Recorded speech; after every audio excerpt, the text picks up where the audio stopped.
difficulties. We apologize. Or the technical difficulties are having us. Yeah, this is Yeah. this. I have no idea what happened. I don't know if it was my internet. I don't know what. I have no idea.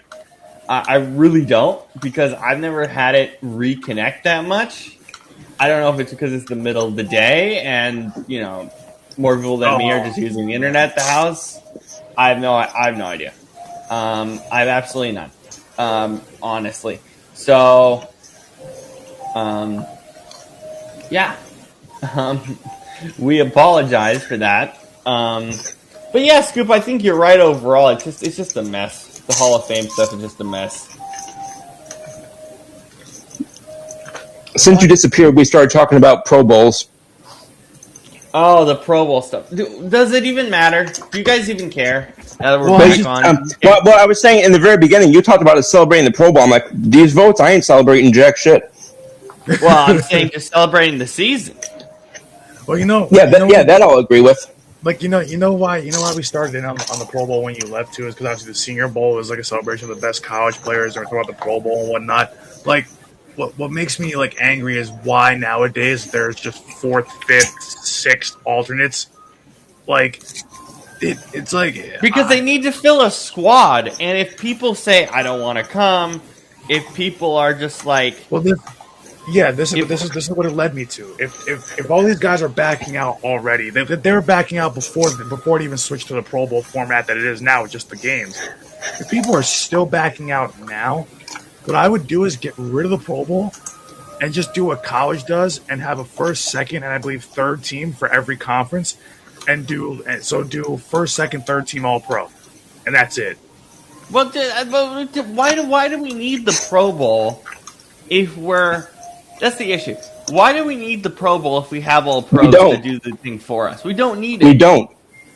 The Pro Bowl does not need to exist. Yeah, either or just instead of getting rid of the Pro, like maybe I went a little too far. Instead of getting rid of the Pro Bowl, keep the Pro Bowl voting or whatever, but don't play the damn game. Keep it the way whatever the votes finalize as, and whoever makes it as the top. But the NFL wants flag football. You don't want to watch flag football and the guys play dodgeball for a few hours? If I want flag football, I'll go out and play it. I'm not going to watch Shedeur Sanders throw a football. I watch that for 17 games a year, and he sucks. So who cares? Scoop, is your TV making the sleepy noises again? Yep. Because I'm starting to get tired. Here, I'll go turn it off. Why does your TV have this thing where it's like where it makes me sleepy? What is wrong with that? Was it a TCL? What's going on here? I do not know why it does that, but it does. Like they gotta do something. No, I'm tired of. I know the NFL wants it, but their viewership already sucks. That's why they already have it on a Tuesday. Well, now that they have it on a Tuesday, they have more excuse to get rid of it because it's terrible. Like it's like that's what I'm saying. It's like just do away with it. Like, and the thing is, it's a slap in the face that like not just like yesterday. Like we saw that Jalen Hurts came Pro Bowl as like a fifth alternate. I'm like, that's kind of a slap in the face to him. What's up, Robert Duck and Oregon Duck? That works. True. Okay, why does your TV have this thing where it's like, let me make everybody fall asleep?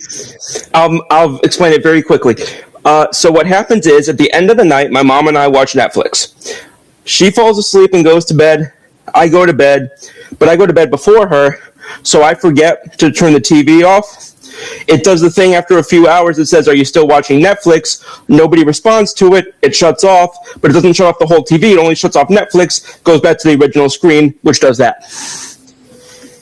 That's hilarious. That would annoy me so fast. I'm so glad that my TV. We'll see. Here's the thing. It did at first for me, but because mine and Jackson does the same stuff, this doesn't even faze me anymore. That's hilarious. It's like white noise to me, or purple noise, whatever the hell it is. The colors confuse me. It's white noise. Because that would be white noise. Yeah. Anyways, Brandon and I were basically just saying how we wanted to be excited about the fact that Jalen Hurts was put to the Pro Bowl, but how can you be excited about a fifth alternate? Like, basically, if I was told, hey, you're the fifth alternate, I'm like, you might as well not have even invited me. That's like being picked last in gym class growing up. It's like, okay, I guess we'll take him. It's a participation trophy. It's a certificate that said, hey, you showed up. Well, here's the other part about this that I don't like. It used to be in Hawaii. It used to be kind of fun for the players to go to Hawaii and have a good time and this, that, and the other. And now it's at the convention center? They're putting it at I think they're putting in the San Jose Convention Center that they're that tastes like shit. Like, it's crazy. Dunkin' Donuts coffee not doing you good? It's crazy. Oh, I thought I muted myself. These teams play in the cold when it gets to playoff time. They deserve to play it. They deserve to at least play it, not even just because they don't play the Pro Bowl game anymore, but the Pro Bowl games should be in a warm climate outdoors. It's not in a convention center. In Jackson, where I live. Like, oh yeah, that might work. That would work. It's just like I don't like the way like the NFL does a lot of things. A lot of things need to change about this league. You know what's crazy to me is that there's so many people who say so many things need to change about the NFL, yet it still makes like decidedly more money than any other league. It's just so funny to me how our best league still has this much to improve. It is true. It is true. But it also goes to show how much of the league is not run by individuals, like with tickets. It's run by TV money and revenue and all that other advertising bull drop. Because the NFL product is better on TV than it is in the stadium. Just 100% honest. It's better. Far better. I've been to, I think, 4 NFL games. All respect to my family who made each one possible. I'm so grateful I got to go to those. But in terms of just the happiness of the experience and like the enjoyment of the experience, give me watching it on home on the TV most days. Like for example, I had no chance to go to either one of the Super Bowls Philly won, but even if I had, I'm so much of the belief that I would have been happier watching them two at home with my friends the way that I did and celebrating with them is like in like a small party than I would have going there and dealing with a drunk. Can you imagine dealing with a bunch of drunk Philly assholes after that type of a win? Oh my God. As a Philly asshole, I think I would have hated that. You're not wrong. Like, I still love going to sporting events. Like, oh God. Like, it's just like, but it's like, but football is the one sport that's better to watch on TV. I would rather go. I'll add this. I would say regular season baseball. I feel the same way. Playoff baseball. Let me flip that around. I meant to say playoff baseball. I feel the same way. Regular season baseball. It can go either way for me. Playoff baseball. You got to be there in person if you can. Yeah, it just stinks that like we talk about like it's so hard. Like I don't get how people, even if you save up all the money you can, I don't get how people go to these playoff games in these sports when these tickets are so out of everyone's price range. Well, can I float this real quick? I'll take about 30 seconds for this. Yeah, I went to Yankees. It was either the Red Sox or the Rays in the ALDS like 8 years ago. My ticket for that game on the first base side, pretty good seats, less expensive than going to Eagles Patriots week 13 in the regular season for not great seats when the Patriots weren't that good. Yeah, and I mean, to me, it depends on when you get them. Like the cheapest seats in Yankee Stadium, and honestly, they're probably to me they're the best seats in Yankee Stadium is the bleacher creatures. So I want to sit in section 203 so freaking badly. Really anywhere among the bleachers, like bleacher creatures, all the way through to the other side on the other in left field. Like I've sat in the left field bleachers like 3 times, and I wasn't planning to. It was the cheapest ticket I could get. I'm like, you know what? I'll go. Yeah. It's the summer, but it's like it's a summer night game, so it won't be too hot. It'll be perfect out there. Now I have Summer Night stuck in my head.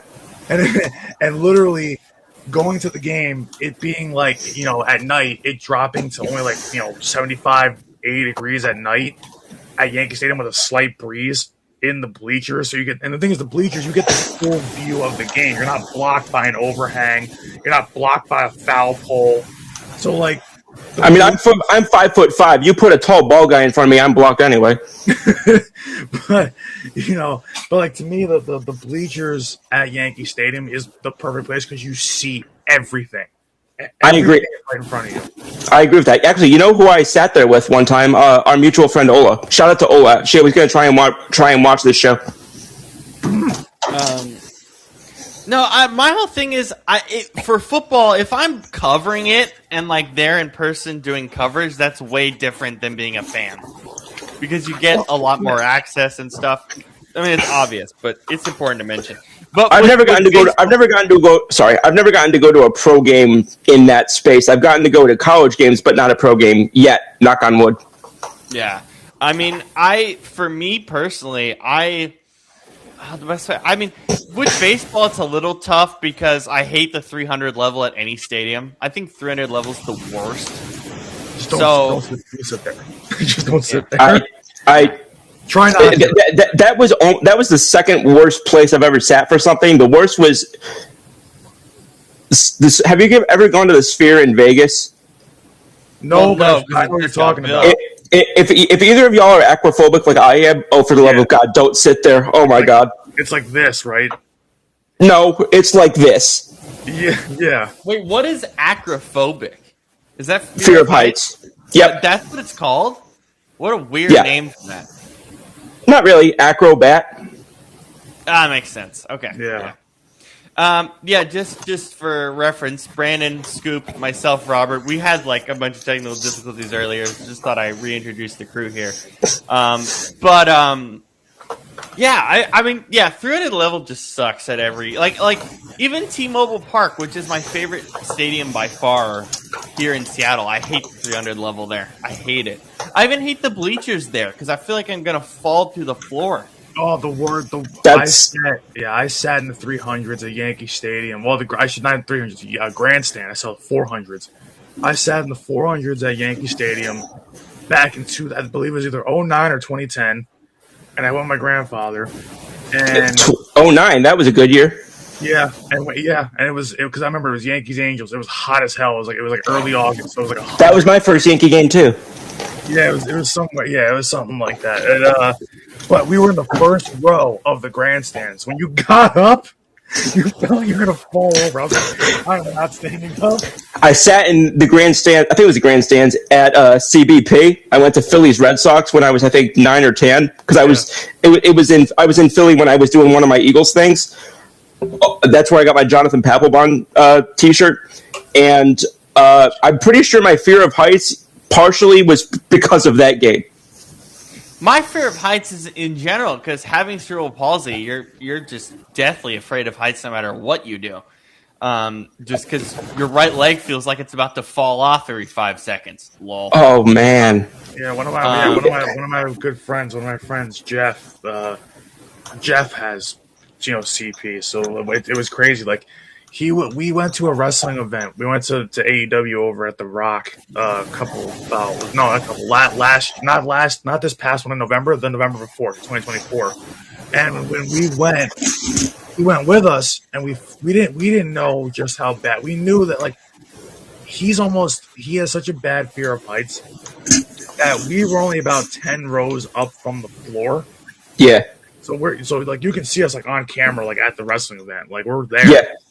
But he wouldn't go. Like he was with us there, but he wouldn't go. Man. He was so afraid. And I'm like, all right, well, I'm like, what are we gonna like? We're all looking at each other. What are we gonna do? Because we don't want to lose Jeff or have Jeff go back up there and just walk the concourse for 4 hours. Right. So what did y'all end up doing?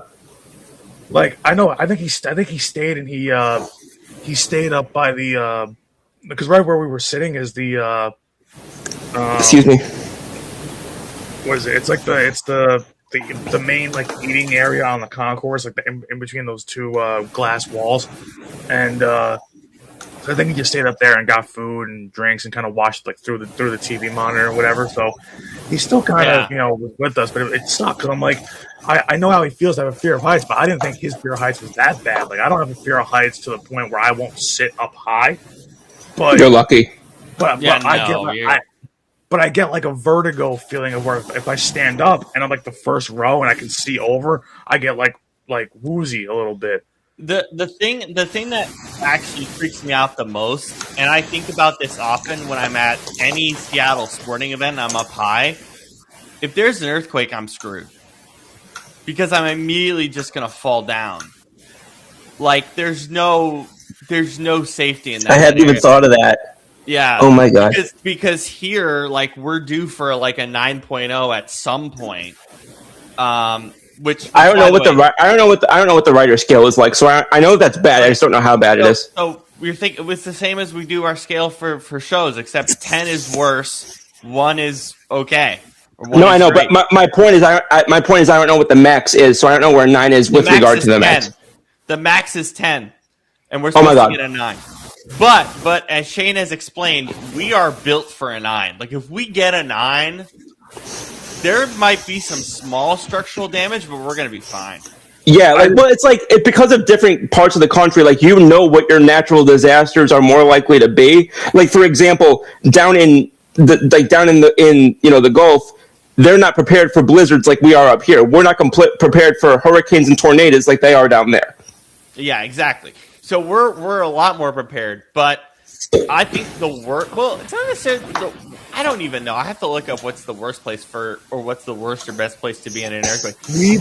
We've actually been getting those earthquakes lately over here. I didn't even realize that I didn't feel it, but apparently I looked it up. I was like, oh, New Jersey earthquake, like Richter scale, whatever it was. And I looked it up, and I'm like, oh, apparently yesterday, around like 3:30, 3:45, there was a 2.4, which isn't big. They're like, oh, you can feel a bit of a shake, and I'm like, I felt nothing. I didn't even know we had an earthquake yesterday. Dude, it was so funny. I was watching clips of the movie Draft Day the first time I saw it. Okay, and well, Scoop, and Draft Day has given me a scar for life because it has the Seahawks have the top pick. No, because of an earthquake. Nope, because of an earthquake. Oh, okay, that's much more severe than I thought. So there was a period. Do you guys remember? Like, okay, when did Paul George and Kawhi go to the Clippers? Was that that is so. Was that that's so specific? 21 or 22, or was that before? Around there? Yeah, like 20. It was like. I think it was 20 or 21. It was a year or two after the big three went to the Nets. Sorry, Brandon. Yeah, thank you. So it was 19, you gotta remember, I was a Nets fan too at the time, so. Yeah, I know. Wait, so it was 19 then because it was the same year Zion was a rookie. Okay, anyway. Yeah, so that was 19 then. It was 19. So in 2019, there was a 2-week period in the summer where Vegas and Los Angeles would get like 3 earthquakes in the span of a week. Like they were nasty too. They were like 6.2, 7.0. It was disgusting. It was really scary. Yeah. Zion's first game at Summer League, everyone was all excited to watch him play. It got postponed due to an earthquake. The literal jumbotron almost fell on the court. It was shaking. Holy crap! It was ridiculous. Wait. Sorry, I didn't mean to cut you off. No, go. Sir. I was just gonna say, didn't y'all Hawks fans back when Lumen Field was whatever the hell it used to be? Didn't y'all Hawks fans basically cause the same effect as an earthquake with how loud y'all were at a game once? We did that. We did it last week too. I swore I heard it happening in the past. Like I know it happened last week, but I swore it happened. I heard it happening at another time. Because they're known for that. Because the biggest one that we caused was the Beastquake. The freaking what? Beastquake. The Marshawn Lynch run. Which one was that? Which one was that? Because I know it wasn't against the Patriots. The one against the Saints. Where he broke like 8 tackles on the way to the end zone. Okay, I'm sure I saw that. Again, you know, my memory is bad. No, that we caused like a nasty earthquake. Like even the NBC cameras were shaking. I remember that. I respect it. Yeah, it was nasty. And well, part of why we're so loud is because of the aerodynamics of the stadium that I'm not going to get into. But you should do a segment on that one day. We will. I have to do more research. It's crazy. It's wild. So no, I felt an earthquake here, which I'm like 20 minutes away driving distance from Seattle. I felt a very small shake during the Rashid Shaheed touchdown. It was very small, very subtle. But so the two major earthquake experiences that I had, obviously, I think our big one was 2002. I think I was just a baby. But the two biggest ones I experienced, I was watching like the Jags draft day clip in bed. It's like 4:30 in the morning because I'm a night owl. I've always been that way. So I'm sitting in bed, right? I'm sitting in bed. I'm totally fine. And then my bed just goes for like 10 seconds. I'm pretty sure you just did the drum solo from In the Air Tonight by Phil Collins. No, because guys, I've never been more scared. Like I realized in that moment that me being scared about shit is like completely wrong. Because like other shit in life, being nervous about it, nothing compares to an earthquake. Oh, yeah. Got it now. My bad. I was confused. It is the scariest thing. And by the way, I felt it so violently.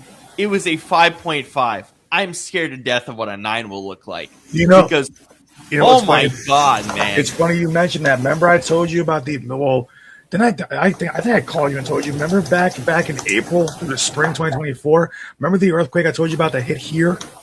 Yeah. No. It was almost a 5 on the Richter scale. Yeah. My house shook for 30 seconds. Literally shook for about 30 seconds, and my China cabinet was almost going to fall over. Jiminy Cricket. And then the next time it happened was actually this year. It was a super small one.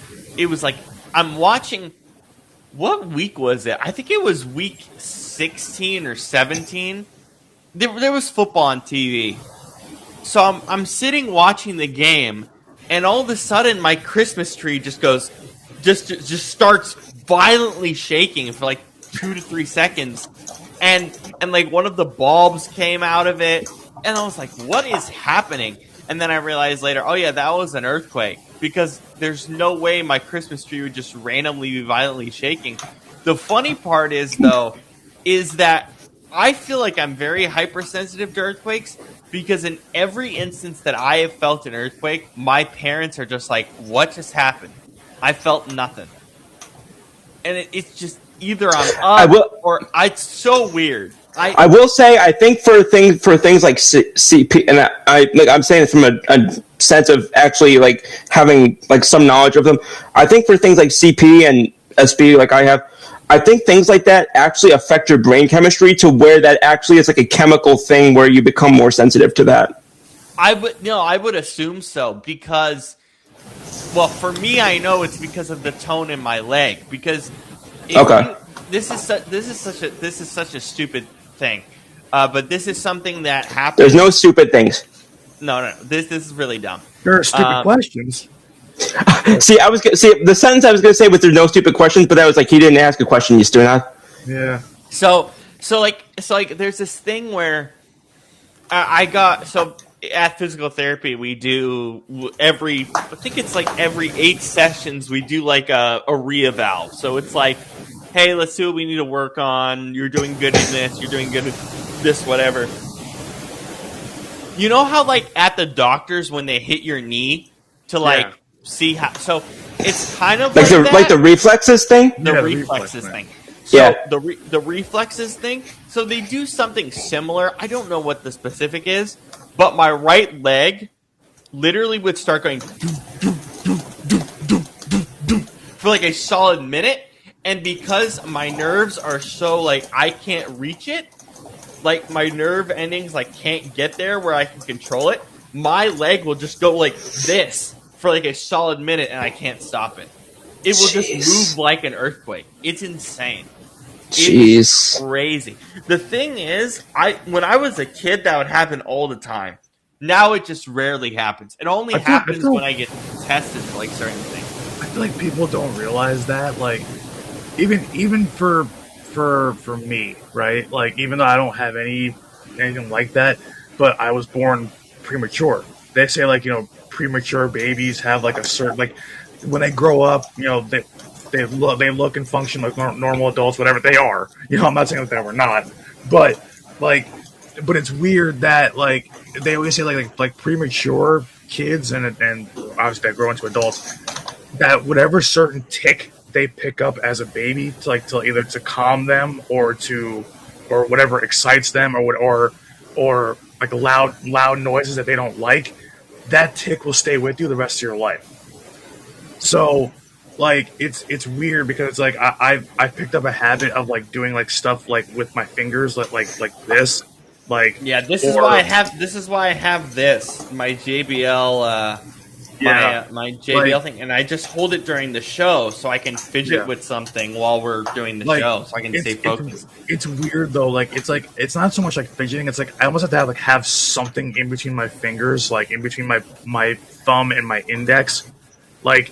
Not all the time, but like when I get like really nervous or when I get really or something, like when I get like a stim, pretty much like when I get just really like one way or another like really excited about overstimulated. Yeah, exactly. So it's like it's weird that like that just happens. Like I'll grab my hat, like if I'm wearing a hat during an Eagles game, I'll grab the bill of it and just like hold it like this, like for a little bit, just to, like it. It's weird that it happens that way, but it's like for people that think like like that there's like we're talking about like having a physical disability, whatever that might be, but it's like there's just like kind of ones where it's like it's not technically physical to be a premature baby, you were just born that way, but it kind of messes with your mental a little bit because you got to realize that just like how a physical disability is kind of like it's what's the word I'm looking for? It's it's like a degenerative. It's like not degenerative. What's the term I'm looking for? Like it's like that might be a deformity, right? Or it might be like whatever it is, not deformity, but like degenerative thing. For a premature baby, you're born early, so you don't get to properly like. Everything doesn't get filled out, so like it kind of can mess with you a little bit neurologically too. Like it's for some reason like I love loud concerts and stuff, but I don't like to be at loud social events. I don't like it. It bothers me. It bothers my ears. I don't want to be there. Yeah. So like it's so weird. Like and my mom was like, yeah, that's probably because you just have that tick, I guess. So I'm like, what weirds me out? Speaking of sound, what's kind of weird is I think part of it is me doing podcasts all these years. Sound bothers me in general. It's really weird. Like unless it's coming from me, like what I'm doing. If someone else plays any sound, I get upset. Like it's really weird. It's really weird. Like I just have this I'm just very sensitive with sound in general, but I think it's from doing podcasts all these years, where it's just sound. It depends on the situation for me, because honestly, I'm the opposite, where like silence for too long really bothers me.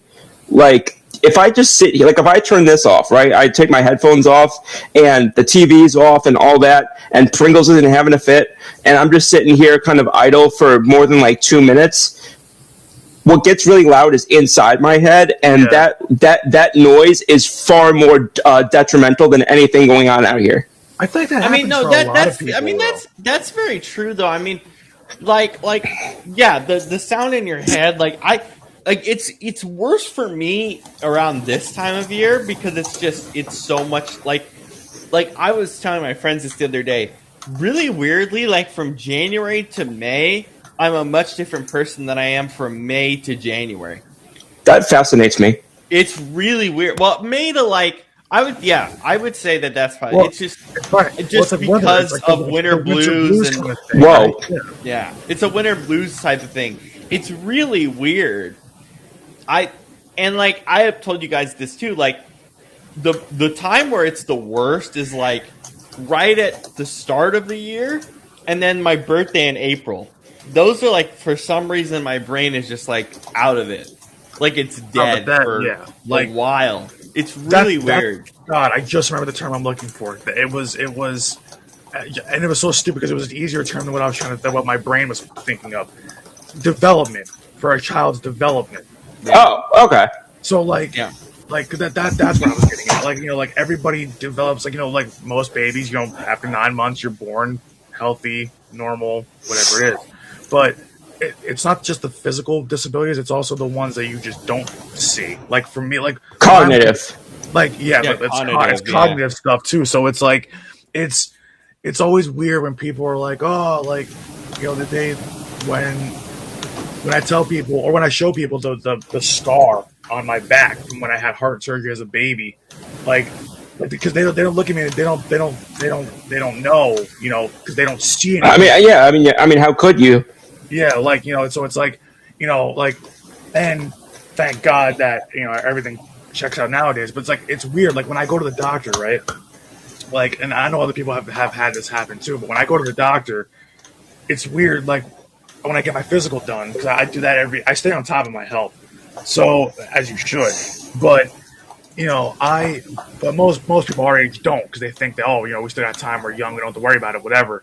Got to be on top of your health, or your health's gonna be on top of you fast. Exactly. Facts. So like when they do like the EKG stuff or else that they do, and then they listen to my heart and things like that, and my doctor gets the chart, he was like, oh yeah, one of your chambers or one of the valves in your heart has like a flipped wave where the sound goes the sound and the blood almost goes the other way. That would freak the fuck out. I'm sorry. That would that would really scare me. But it's not. But the thing is, it sounds bad. It's not. It's actually very common in premature people that just happens. That can happen. So it's not anything to freak out over. It's not going to kill me when I'm older or something like that. It's just good. Good. So it's like he was like he's like one of the waves is like flipped the opposite way. He's like okay, that makes sense because you're premature. And he's like literally where it's flipped is basically right where they had to do the surgery. So I was like, yeah, I get it. Oh, right. But it's so weird that it's like it's always that thing of like when we even when we talk about like in sports terms, like players having mental health issues or having physical, like people see the physical issues. You don't see the other stuff, or like or even if it's a physical issue, sometimes you can cover it up. Like I don't have a physical issue, but you would never know there's a huge scar on my back, like right where the heart is through my back. You would never know unless I took my shirt off. Yeah. So like it's just weird that people are so quick to think things about just like normal people, like pro athletes in this case, like what we're watching today. It's like people always think about things like, a person looks normal. That's not always the case. There's other things that can. There's a million things that could be going on with that person that you don't know about. So yeah. Well, sorry. No, please go, Scoop. You're good. Well, no, I was just going to say really quick. The only thing I was going to say is that's why people say like just trying to put their like best foot forward with everybody, because again, like when people say sometimes that it can sound invalidating when people say everybody's going through something. I don't think it has to be invalid. I don't think it has to be taking something away from you to say that everybody does have their own shit. It's just like it. Yeah. That's all I was trying to say.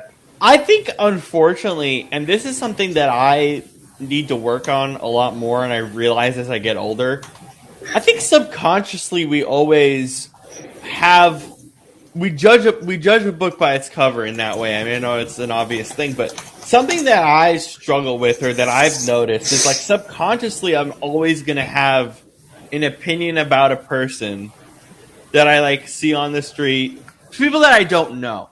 And so it's Yeah. like I'm trying to work on that a lot more. I, That the I, subconscious of it's wild to me. Well, I think having the opinion isn't the. I think that's a human thing. I think being open to the and I think this is anything in life. There's nothing wrong with having an opinion, but if you give yourself the opportunity to gain more information, you should be open to allowing those opinions to change. Yeah, and, Like exactly. my first girlfriend's uncle used to always say to me, and I still. It sounds funny, but it's true. My first girlfriend's uncle used to say to me, "Opinions are like an asshole. Everybody's got one." Yeah, it's true. It is true. Give me 1 second. Give me 1 second. I'm sorry. I got to get something. No, you're good. You're good. But yeah, I think weirdly, with having a disability, I think what's really fascinating about it is the fact that you don't think of it as abnormal when you have it. Like I really don't think of my life as much different because of it. I guess. No, because it's like that's what's normal to you, or that's what's normal to Scoop, where it's like, like growing up, it was normal for me, like a lot of kids did back then, but like it was normal for me, to have asthma, to be a bigger kid, to be, to have high blood pressure. As a little kid, I had high blood pressure. Like I've had high blood pressure my entire life. So, like, it's, people don't realize those things. Like, you always see like the comments of like people online, and people online can say whatever they want because they're behind a screen. But you see people online saying, "Oh, well, just do this or just do that, and things will, you'll fix it." It's like it's not that easy. It doesn't work like that. It's like that's not for everybody. So, like, when I see people talk about like just regular like little health things, it's like, oh yeah, like try to do this at the gym or try to drink this. I'm like, yeah, well that thing could make me sick or potentially hurt me versus you. Well, the thing is, everyone's body, when it comes to that, everyone's body composition is different. Yeah. And by the way, it brings me to this. I really dislike that we are at this place in society where we need to put this stuff on TV. Like, you have somebody like with a body with a deformity or they're fatter than normal. That's not the right way to say it, but you kind of get where I'm going. Yeah. I don't like the fact that it's like they're on TV and it's like, don't judge me. It's like, why do I need a 30-second commercial for you to tell me that? Isn't that like common human decency? I just don't understand that. Like, why are we at a place in society where we need on our television screens while we're watching football for you to say something that's common human decency? It's like, guys, it's common human decency. What's crazy is, I've seen this before. They'll show a commercial like that, right? And then in the very next commercial, it'll be some sort of weight loss drug that should not be pushed on people. Something you stick yourself with it. Oh yeah, you're gonna lose weight in like 2 weeks. Like, yeah, they go from don't judge me about my weight, and then the next commercial is an Ozempic advertisement. Yeah, it's just like, guys, what kind of message are we sending here? It just doesn't make sense. It's like I like like I've always said for me, like I wear my weight well. You would never know I weighed 250 pounds, but like it's but even when I was a little kid, 3, 4, 5 years old, I was built stocky, big. I had to grow into my body. I had a big body ever since I was a little kid. So like, for me, it was like, this is normal to me. Being, some people would be like, oh, 250, that's way too heavy, or 250 is obese, or whatever it is. It's like, no, it's not, because if that's normal for what you've mostly carried your entire life, that's normal. Well, so, I will say for you, because we talk about this like privately with your work and how much you're walking and stuff. You always tell me, hey, I've lost a lot of weight because I'm moving around. So you're also actively actually losing a lot of weight at the same time too. Yeah, you know what's funny is like I don't jump up. Like the heaviest I ever was 260. And it's crazy. I can eat until my stomach explodes, I will not go over 260. My body just plateaus there, and that's it. And then if I go down, my body plateaus pretty much at 225. If I go any lower, I start feeling sick. So I know that if I lost weight, I can't go any lower, or maybe not permanently, but I know that right now I can't go any lower than 225. If I go any lower than that, I'll start feeling sick. What's really weird to me, this is something that I've been thinking about recently, as a lot of my friends are talking about, their weight and like weight loss and stuff. I am the skinniest person. I'm at the complete opposite spectrum as you are, which is fine. Which is like, I'm like so skinny that, guys, I could eat like 6 burgers in one sitting and it will not affect me because I am so skinny. Like when I went to Buffalo Wild Wings with Shane and our crew, I had 2 double patty burgers, like giant burgers, fucking huge. 2 of them in one sitting. My facial expression just then looked like Cody Bellinger. Like literally. How high are you, Scoop?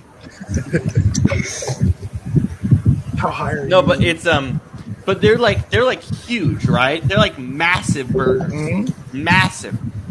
And I had Pepsi on the side, so I was able to kind of put it down. Hey, Pepsi over Coke, Pepsi over Coke. There we go.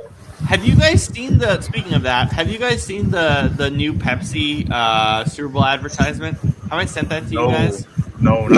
It's amazing. You guys remember the Coca-Cola polar bear? Yeah. No. So they got the Coca-Cola wow, Scoop, you don't know about the Coca-Cola polar bear? That's not what you asked. That's not what you asked. You said, do you remember it? Okay. Do you know about it? I don't know, but I know I don't remember. Really bad. You watch football.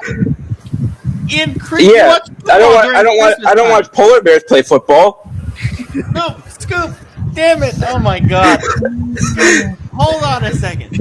Oh my god! Can it be March? I want this pod to start. The only one saying we got to wait until March is Rob. It's not me. Yeah, because I'm not trying to overload my schedule after the Super Bowl. I'm trying to rest, dude. My schedule's gonna. I understand. Flip, dude. I understand. You do realize that I am going. My schedule after the Super Bowl is I'm gonna be up at midnight. And I'm gonna stay. It's gonna be midnight to It's gonna be midnight to noon. That's gonna be my schedule because of the Olympics. It's gonna be insane. God. Like my entire schedule is gonna flip because of the Olympics. I want to watch stuff live on TV because I want to watch it live, man. I don't do it live. Damn it. Yes, exactly. Why? I hate tape delay Olympic games, man. I'm up. I'm gonna watch. So you're gonna stay up from midnight to noon. And then I'm gonna go to sleep at like 12:30 p.m. Yeah, I'm gonna flip my schedule around for like 2 weeks because I'm trying to watch the damn Olympics. I don't care. I want to watch it live. That's my entire point. Anyway, so the Coca-Cola Polar Scoop. You watch football in December, right? Like around Christmas time, right? Yes. You watch Eagles games. The Coca-Cola Polar Bear is like every second commercial. How have you not seen it? Rob, I can't begin to tell you how little attention I pay to commercials. Okay, that's fair. Okay. I use the commercials to go do something I have to get done, to go take a break, to go get food or a drink. I barely pay attention to commercials. Well, that's good on you because for me, I pay attention to advertisements all the time. Due to marketing purposes. The only time I pay attention to commercials is if they're showing me the same one 3 times, and I'm like, why is this on again? Like they did that with an adoption commercial once, and I'm just like, in the last couple months, I'm like, I feel bad that I'm so annoyed at an adoption commercial, but why am I seeing this for the 7th time? That is true. I hate that kind of stuff. But you know what I hate the most, and I'll wait until Brandon comes back for that advertisement. He's right there. Oh, there we go. I thought you were out really quick. But anyway, what are you eating? What did you grab? Yogurt? Yogurt. Yes. Raspberry lemon. You know that company used to be an NFL sponsor. Yeah, I know. Oh, did you say raspberry lemon? Yeah. Hey, there's raspberry in my coffee. Oh, I love raspberries. It's my favorite fruit. It's the it's one of my favorites. It's been gaining helium in my on my big board of fruits. But you have a big board of fruit. Whoa! Hold on a second. You have a big board of fruits? Yes. What? God. For those that don't know, just because we haven't said it since we came back on after our technical difficulties, this is our most informal show of the year. So yes, we're eating. Yes, we're talking about random stuff. Well, yes, see, here's the thing. It says Senior Bowl celebration. I don't think we've said a word about the game in 45 minutes. Because the game is exactly. That's the entire point. That's the entire point of this show. Here's what's funny. Here's what's funny. We haven't said a word about the game in about 45 minutes, and yet on Pro Bowl week, we probably still have paid more attention to football today than the people who voted for the Pro Bowl. What's crazy is, like, I would pay more attention to this game if the national side would just score. They have 0 points at half. Yeah, it's 17-0. It's terrible. No, but the entire purpose of this show is to be as informal as possible. That's literally the entire point. And here's what's hilarious. It's our most informal show, and it's the one show that my freaking kitten hasn't shown up since, like, oh, never mind. Speak of the devil. Well, your kitten hasn't shown up since we got back from technical difficulties. We'll see. Here's what happened. She just put her face up right to the camera. She just was just close enough, or just far away enough to not be shown up on here. But her face was just right by the camera. That's ridiculous.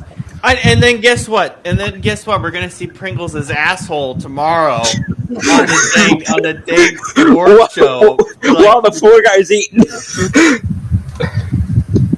If I was eating something else, I would spit it up somehow. It'd be all over the camera probably. We'd have to end the show. You know what? Scoop always there's Pringles. We called her enough. No, Scoop always does something on every one of our shows that makes me blow a gasket. I said this on What's for Scoop. Yeah, you did. Scoop on Thursday. It was so. The funniest one was because I think our best show of the year was last week because I thought it was just hilarious and it was great. This man didn't know that Peter Griffin, like, he thought he just when we talk about Seth MacFarlane, he's like, oh, the fat guy from Family Guy. I'm like, it's Peter Griffin. Yeah. And then Brandon proceeds to almost spit out his water because it was the dumbest thing I've ever heard. Because I forgot his name, and How do you forget a guy? Because I never watched Family Guy. You forgot Paul. Because I never watched Family Guy. That's why. Well, and that's a problem. And I'm really glad I didn't talk about his wife because I know it's Lois Griffin, but I almost said Kathy Griffin. Oh my God. To be fair, they do look similar. Yeah. Well, here's the thing. The thing that upset me the most about it, obviously jokingly, because the entire point was that it was funny, and we're all laughing together at it. How do you forget a guy's name being Peter? It's four letters. No, 5. But unless it's like Russian, because they take a vowel. Because they take a vowel out of everything for some reason. It's like Piotr or some shit like in Russian. But anyway, going back to what the hell was I saying? Oh, the Peter Griffin thing. Because it wasn't just like, I don't know. Basically, I didn't remember his last name was Griffin either. So it wasn't just the Peter. That's a problem, man. So it wasn't the Peter part that I forgot. It was literally just the whole name. It wasn't that it was a hard name. His name could have been Jack, and I would have forgotten it. That's why I'm excited for this pop culture podcast. But I'm also a little worried about it because. Well, see, here's what's annoying. Is I dropped 2 references today. I dropped a Star Wars reference from Jean-Luc Picard, and I dropped another reference that I don't even remember right now. Neither one of those get credit, but every slip-up I make gets full attention. Whoever the BYU mascot is, it's the best mascot. It might be the best second best mascot, at least behind a duck in college football. Yeah, he's what it takes to be the BYU Cougar is awesome. No, but the thing, The BYU. Go ahead. Sorry. No, but the thing is, Scoop, I do appreciate the references, but my concern is this: we're gonna do the MCU, which is like the primary amount of movies we have to do is what, 10 movies, maybe? Is it 10? I don't know. You guys have You guys have been the ones coming up with the list. It's around 9 or 10 films, and I'm really scared that Scoop's gonna forget everything about the first Iron Man movie when we get to Infinity War. Oh, he will. And that's a problem. That's gonna be like issue. Also, wait. I forgot BYU was their mascot was the Cougars. Yeah. I guess that explains why Zach Wilson went there. Yep. It does explain why he went there. Yes, it does. My God, that mascot is so good though. Like, that's the only mascot that does that stupid folding table stuff where he just does a push up onto each level of it. Like, I will say that's one of my few complaints about the Yankees is that they don't have a mascot. The Yankees should have a mascot. They tried. They tried, and then it messed up. And that you ever see that thing? I think it's horrifying. you showed it to me once, but I still say our mascot in New Orleans is more horrifying than that. Yeah, I know. My God, man. Pink cake baby. That freaking big ass baby. Oh my God. That's my sleep. You guys talk about sleep paralysis demons. That's my sleep paralysis demon. I wonder if the Yankees do bring in a new mascot or hell even bring back the old one. I wonder if that's gonna have like. I wonder if that's gonna be like our Grimace for the Mets that one year where it's just they went on a run. Like, I really wonder if that's gonna be like the thing that saves or brings the franchise back to its former glory is adding a mascot. Well, I mean, I wouldn't say the Mets' former glory because they didn't go back to what they were in 1986. No, but they were close to it. The run they went on with that is pretty damn. Sorry, good. Rob, you were trying to say something. Okay, wait, I have something else I want to say. Do you guys think in the history of Mr. and Mrs. Met that the actual people inside the mascots got married? Like the people who did, like, do you actually think that's possible? It legitimately. I have no idea. Dudes in there. What? It could legitimately be two dudes. Like, we don't know who's in those costumes. Like they've shown those like memes where it's like it's some like, you know, like 60-year-old like, you know, old dude in a Minnie Mouse costume. I'm like, yeah. So we don't know if Mrs. Met is some like, you know, old dude and there are two dudes like, you know, Mr. and Mrs. Met are two dudes. I told you about me knocking over Mrs. Met or Mr. Met, right? Yeah. What? Yeah, I knocked over Mr. Met once. How? Because so I was in front of Citi Field, right? And of course, went over to take a picture with him. And now he's not the tallest in the world, and neither am I. And of course, whenever I lean too much on something, well, my balance is never good to begin with, but whenever I lean too much on something, there's always a risk that if they shift their movement, then my movement will get shifted and I'm not ready for it. So when we go to pull away from taking the picture after we're done, and Mr. Met pulls away and I'm not ready, so my momentum goes his direction when I'm not ready to disconnect. And plus his big ass round head didn't help. Scoop, can I ask a somewhat disparaging question? And I apologize. I don't even know what that means. So this might be a rude question, but how fast can you run a 40?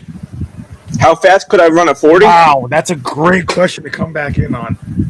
Yeah. How fast do you think you could actually run a 40-yard dash? How fast? I mean, I've never tried, but I mean, we're talking 40 yards, right? 40-yard dash. Yep. Yeah. Oh God, because I'm trying to think of what like the slowest offensive lineman in history has ever run, and then triple that. I don't know, maybe 19. Yeah. See, here's the thing. I'm afraid to throw a number on it because I know it's gonna be so wrong. I don't know, maybe 20 seconds. Honestly, it's not bad. I'm gonna look. What's the slowest 40-yard dash in history? I think it's like 6.5. Wasn't Yeah, Braden's, like, it's super slow? 6.05. I've run. Okay, I was close. I've done like a 6:15, I think. I know in high school, I fell during mine because I was like leaning a little too far forward.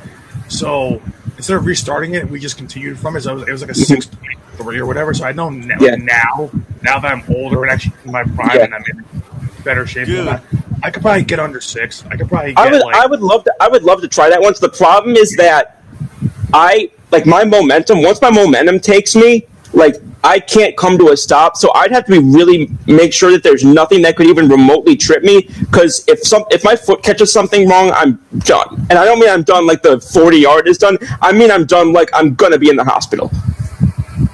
Damn. Yeah. No, but that's funny that you mentioned that because I had this thing in middle school. We were doing like we were doing a track and field unit, and I was getting ready to like. I always have like I've always had this with Jim where I have like different rivals for different things. Like we kind of just goof off and like, just like try to compete with each other kind of stuff. Fun times.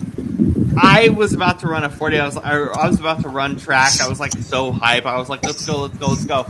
And as I go, I like literally fall on my head. Like I literally just slid right through. Like I didn't hit my head. I hit my leg, but it was like a giant ass gash because I like completely fell over. And you know what's funny? I got recruited to do track and field in high school, and I said no. Dude, I would have been the slowest track and field person in the history of the world. Like, I run fast for someone who has CP, but oh my god, I'm so slow. Holy crap. And you know what's funny? In middle school, I got recruited to do wrestling.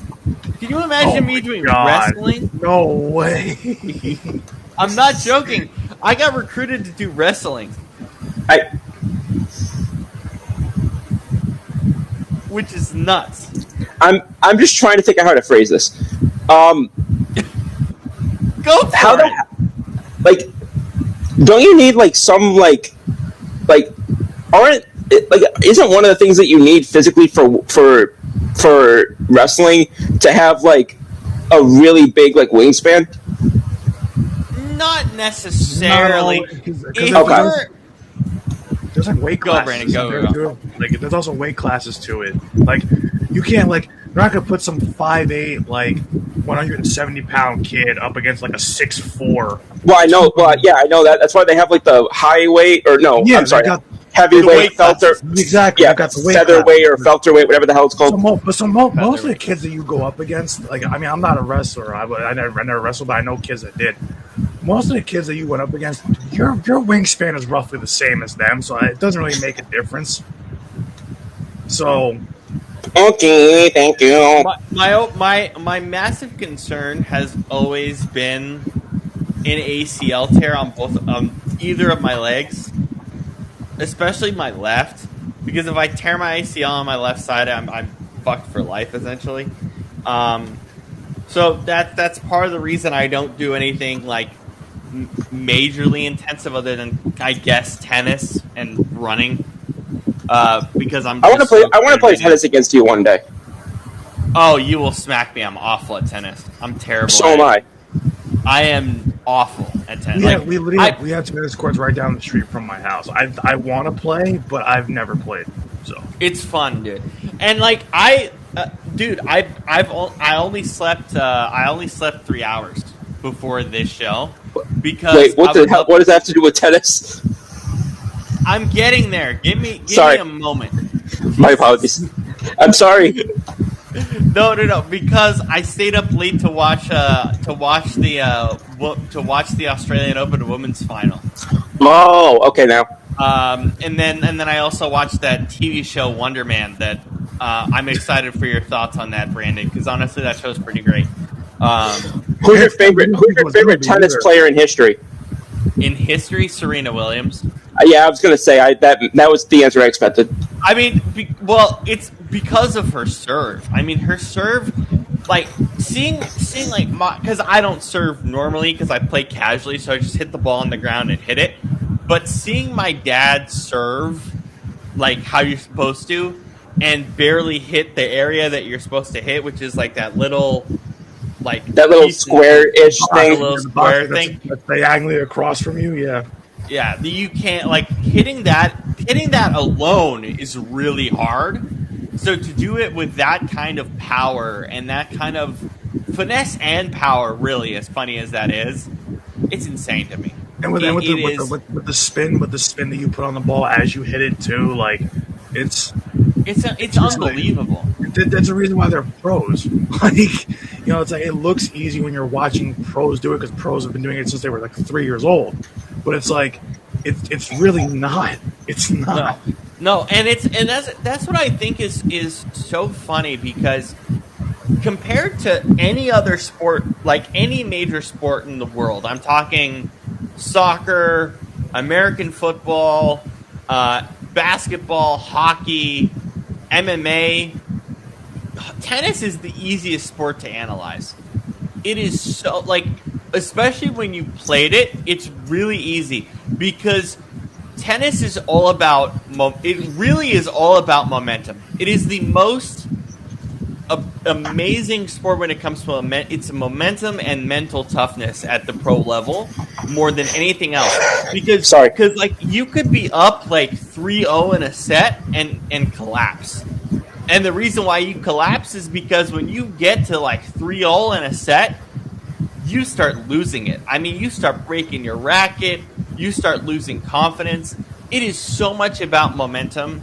And that's what makes the sport really fun to watch, is just seeing how the emotion of these players. And look, the women's game is only 3 sets. They're only playing for 2.5 hours, maybe 3 hours max. Guys, we had a crazy match. I think it was yesterday with Djokovic that went 5 hours and 30 minutes. The attrition you have to be in tennis on the men, well, even the women's side, I'm not dismissing the women's side. 3 sets is still incredibly hard. Playing tennis for 3 hours is freaking hard, but playing for 5 hours, essentially nonstop, 5-6 hours at maximum, it's insane. The level of endurance, the level of just mental fortitude is incredible. It is such a fantastic sport to watch on TV, especially when you've played it at any level. Once you play it, you realize how great the sport actually is. Why do you Why do you think when players finish a big match and they play it for 4 or 5 hours, it's like they're not collapsing on the court because they can't believe they just won. They're collapsing on the court and when they won because they're tired as all hell. They're beat, man. And I was seeing there's this great podcast network, Served Media, which is Andy Roddick. Do you guys remember Andy Roddick? Yeah. Yeah. He I've just been listening to his stuff around this time due to the Australian Open. I'm really getting into everything he's talking about. And he's like, dude, I would, like, if I did a night session at like Arthur Ashe at the US Open, like my entire schedule would be screwed. My recovery would take longer. And that's the thing, like they have to, the press, guess what the press has to do? The tennis is so cultured this way because it's such a hard sport. You know how in the NFL, like a press conference is like an hour, maybe 45 minutes after a game's over? A press conference for a tennis match, the press might wait there for 3 hours for a guy to recover, and then they'll get to the podium. It's the player's choice. Because it's so physically demanding that they don't want to be up there right away at the podium. Sometimes they'll do it right away, sometimes they won't. No, you're okay. And then, but yeah, so the recovery is crazy, and then it's like, oh, you're being basically, they literally don't want to eat after a long match like that because they're just so exhausted, they just want to rest, like take a shower and rest. But you have to eat something, or else you won't recover fast enough. Like, the recovery that these guys have to do, men and women, is insane. Like, tennis to me is such an insane sport, and that's why I love it. I like the women's side a lot more than the men's because watching 5 hours of tennis is not easy. I do it from time to time, but I don't like 5-set tennis. I love 3 sets, and that's why I love the women's game. And the women's game also just has a massive ton of parity now, kind of like what the NFL was this year. Compared to the men's, where it's still very, very top heavy. But yeah, tennis, like I always tell people this with tennis. It's like you might not be interested in watching tennis right away, but when you actually start playing it and realizing how physically demanding it is, hell, I played casually for a few hours and I'm sweating profusely, like through my shirt, like I'm just soaked. I'm not. This sounds disgusting, but it's tennis. Like that's what it is. Even playing casually, you are smacked. Can you imagine what the pros go through? Oh, yeah. It's unbelievable.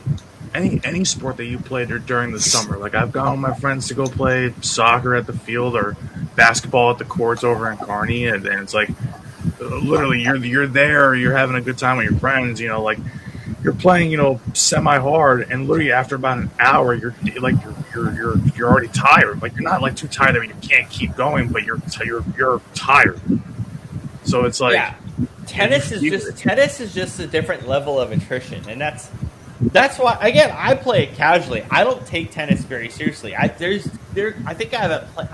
Last time I played was like 2-3 years ago, but I still love like. The reason why I got into watching tennis, it's the only sport that I'm like this. The only reason I got into watching tennis, particularly the women's game, and falling in love with it is because I played it. It's because I understand to a very, very small degree what these guys go through in the professional game. And let's not even mention the travel. These guys play from January to November. They travel all around the world, almost nonstop. I mean, it's a year-long sport. It's insane. I've often wondered this because it's like I can see a few similarities. I've often wondered how many tennis players or vice versa, like baseball players, that being a baseball player would actually help you. I think if you started out like as a baseball player and then got into tennis, because the way in which like baseball, like your body positioning. And just being able to obviously to have good hand coordination to hit a ball, I think baseball would be a good or vice versa, be a good segue into either sport or double dipping into a sport. It kind of does, but there is obviously with baseball it's a lot different. But the thing with tennis is tennis to me is much easier to pick up and play than baseball is. Well, I'm saying the way when I was talking about similarities, like the amount of torque you have to put into hitting the ball, the amount of, and also not just that, but if you ever realize how they're positioned on the tennis court, where they're basically almost in the same exact stance as a fielder is as the ball's being pitched. Yeah, so, I'd be really curious as to what professional tennis players would say to that, because obviously I have no expertise in that. But the thing is, the biggest thing I would say is when you're batting, right? Most guys are not switch hitters. I mean, there are some, right?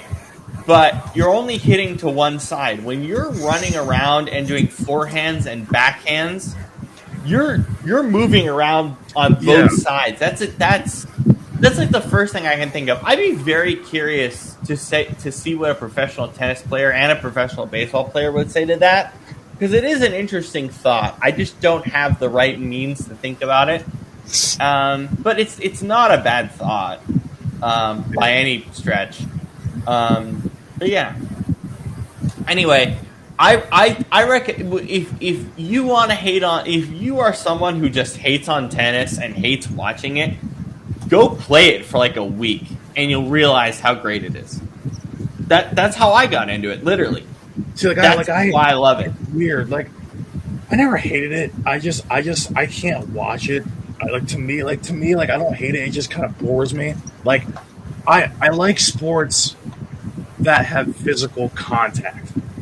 So whether that's football, baseball, yeah, okay, that's fair. I can it's just it's for me now I appreciate bowling because I think bowling is probably the easiest sport to pick up and play. But I think that when it comes to bowling, it's fun to do as an activity, as a hobby with your friends or whatever. But to me, as a sport, I don't care too much for it. But I do professional bowlers are nasty though. Oh yeah. Oh They're yeah. nasty. Do either one of y'all have a favorite professional bowler? Belmonte. Mine is Mookie Betts, because have you seen Mookie Betts Yeah, Mookie. do professional bowling? He's I've seen, actually really good at bowling. I've seen like intermittent clips of him. What's the professional bowling league called? PBA. Professional Bowling Association. Yeah, PBA. Yeah. PBA. Well, yeah. it's the PBA tour. Like, there's a PGA tour for golf. It's the PBA tour for bowling. I have sad news What? that I just got. What? According to Dave Roberts, Shohei Ohtani will not pitch in the World Baseball Classic. He will be. Oh my gosh. Oh. And that comes off the Damn heels it. of Team Puerto Rico. Team Puerto Rico might actually pull out now. You said. Yeah, because they have so many guys who can't get their immigration stuff taken care of. Oh my god. And yesterday Altuve couldn't get his stuff done, so Altuve's also out. I don't understand why they can just excuse it for the sake of the World Baseball Classic and just let it go. What a buzzkill, man! So they'll excuse it. Wait, so they'll excuse it for the World Cup, but they won't do it for the WBC? You serious? I guess because not enough people care about the WBC. I don't. Why would you not care about the WBC? WBC is great. Ask Barnes. Barnes hates it. Who's Barnes? Brian Barnaby, one of the TCA guys. Oh. Why does he not like Barnes, it? But Barnes hates it because he's like, I prefer just to watch the MLB rather than watching guys play overseas and whatnot. I'm like, yeah, but it's like I can understand that if your guys aren't in it, but Josh Chisholm's in it, Aaron Judge is in it, David Bednar's in it. Plus, doesn't he understand that there's a good number of guys who play overseas that end up coming to MLB partially because of how they perform in WBC? Exactly. Yeah, that too. And to me, it's like I watch it also because it's like to me like that's my version of the World Cup. It's pride in your country. So it's exactly. So it's those. He's like, I don't take it seriously because these guys don't take it seriously. I'm like, what do you mean these guys don't take it seriously? Yes, they do. It's for their country. They very much do. They very much do. Yeah. The last WBC was my first year watching it, and I got addicted to it immediately. I was like, "This is amazing. This is." You should have went back. You should have gone back to the 2018 one or 17 one. Oh my god, that one was phenomenal. That tournament. I mean, dude, not only was it fun to watch, obviously the U.S. and Canada and everything. No, you're good. It was really fun to stay up late and watch the games that were happening in Japan and Europe, and just be like, "This is some quality baseball." Oh, but wait, quality baseball. So Ohtani won't pitch, but does that mean he's out altogether? Is he going to hit? He's going to DH, yeah. Oh, okay. I thought you. Okay, oh yeah. Okay, yeah. Yeah, that's that. Yeah. I misunderstood. Then I thought that meant he. But I'm pissed that he's not going to pitch. That sucks. I want him to pitch. At least he's still there, though. That's the thing is, to me, he's a better hitter than he is a pitcher. I mean, he's a good pitcher, but I think he's a better hitter. Well, I'll say this. I think he's actually pretty comparable in both. I think it's just because he's gotten so banged up that he hasn't gotten to actually get into a long-term rhythm to reach his ceiling on the mound. That's why I'd rather just make him a permanent hitter. See, I wouldn't rather because I think he's still. I think even I won't say a part-time pitcher. That's disrespectful. But even a guy who makes it through 15 starts, the way that he pitches, I still think him doing to that level or for that amount of time in a season, I still think is better than a lot of pitchers you can have for a full season. So I still would rather have him, even if it's only for half the season. But I get where you're coming from, at least. Yeah, I'm just worried with him, like I've been worried his whole career. Like, he's getting into his 30s now, so I'm just worried about the injuries on that side that are going to rack up, and then it might affect his hitting. That's kind of why I would slowly transition him into being just a DH, because I just think he's better served. Like, to me, where he makes the biggest impact is bat. Like, in terms of like, I'll say this: if I'm taking him off the mound, I'm teaching him how to play a position. That is true. I would. yeah, say that. but would you when he's basically the greatest DH to ever play the game at this point? I freaking. Yeah. I mean, you and I have seen it over the. I'm going to get heated now. You and I have seen it over the last freaking 5-10 years. Have you know how much it obstructs the lineup when you have a DH only player locked into a long-term contract? We've seen that with Giancarlo Stanton. We've seen it with Aaron Judge. We've seen it with Juan Soto. Like, not to disrespect Aaron Judge, I just mean like when he came off of injury and he couldn't play right field for some reason. But like we've seen what it happens. I would hate to see the Dodgers. Like, when I say this, I don't mean, I know a lot of people would love to see it for the Dodgers because they hate the Dodgers now just because they have done what they've done, and I don't agree with that at all. But that's a whole other argument. But I think that, and plus $700 million, I don't care how much of that is deferred, you're not paying three quarters of $1 billion freaking dollars for a guy to go up to a plate 4 times a game. You are not doing that. Yeah, that is true. It's crazy because the Mets are going to end up doing that with Soto because Soto can't feel for shit. Well, he couldn't feel for shit. He couldn't feel for shit when he signed with them. That's why I wasn't upset at all that $5 million more he walked across town. Yeah. Well, sayonara, motherfucker. Sorry. You're not wrong. That's how I felt when he chose the Mets over the Yankees. I was like, "Oh, forget you, bro. I'm like, you can't." Well, I don't understand. I don't understand why you guys got mad when he was only there for a year. Like, really? Are you guys that upset? No. Well, here's the thing.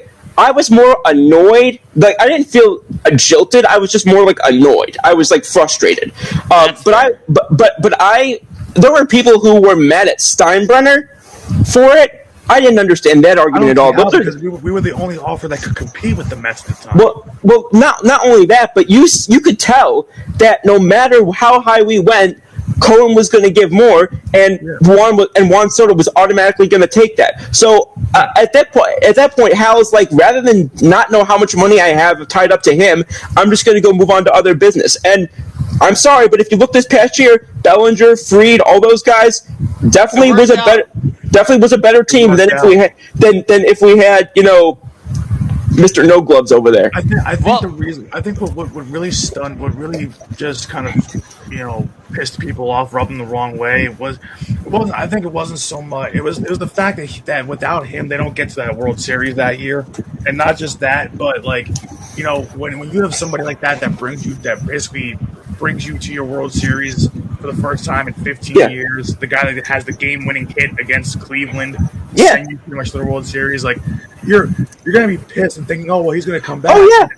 But the thing is, like, but people also have to realize, but then once I saw the money get over around like 600, I was like, all right, this is enough. Like, I didn't even mind the 600. Once I started with a 7, I'm like, all right, screw you. Like, and here's the thing, like, I didn't suddenly, like, a lot of Yankees fans suddenly was like, oh, he's a bum, blah blah blah blah. He wasn't that good anyway. I wasn't that. I was like, I can still acknowledge how important he was to us in 2024. I got to go to a World Series game which is a bucket list thing. I got to go to a World Series game solely because of him in a lot of ways. Yeah. But no, it's. I'm sorry, I'm not committing over 15 years. 15 years. I'll say that again. I'm not committing almost $800 million to a guy who probably won't even buy a fielding glove during the time he spends in New York. Yeah. He'll buy more Cancun tickets than he will fielding materials. I will say, the thing that I find funny about international play is the exhibitions. This is also the case in the NBA. These exhibitions are so stupid. I'm so excited for them. Panama's going up against the Yankees. Are you kidding me? What are we doing here? Well, see, here's the question. If that game were being played 15 years ago, which team would Mariano Rivera play for? Panama. These guys play for their countries. These guys play for their countries. Yeah, and you know what it is too. Remember, Derek Jeter played against the Yankees. Yeah, I don't remember that. Yeah, I don't remember that. Yeah, Derek Jeter played against the Yankees as part of Team USA. I respect that. Guys, this is hilarious.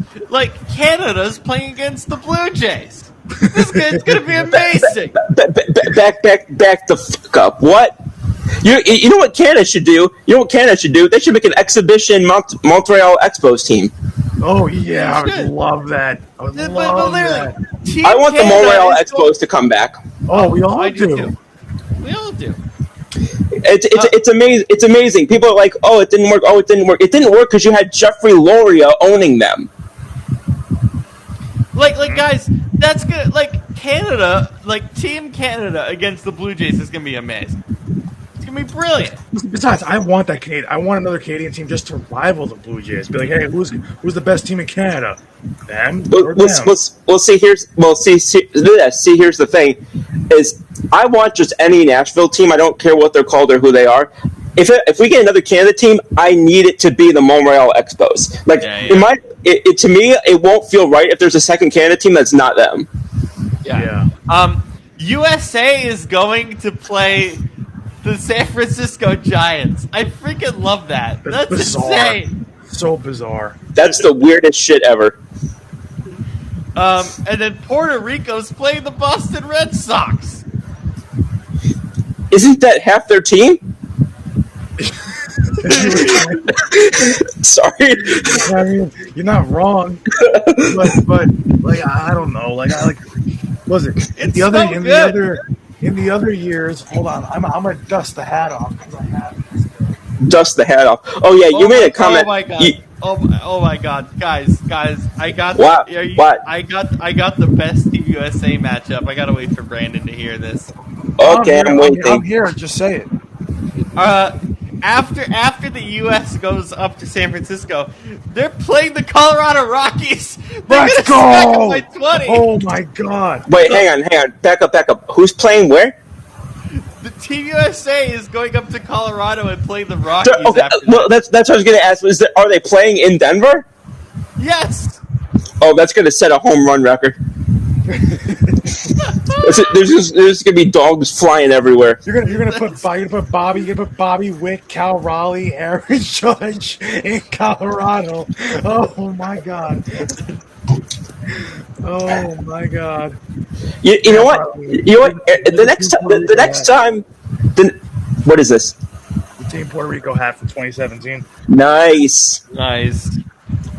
You know what? The next time the Yankees play in Colorado, Aaron Judge should be allowed to do steroids just for that series, just so we can see how he would perform in Colorado, in Denver, on roids. That would just be the most insane. The ball wouldn't land. It would come off of the bat and go into forward. Wait.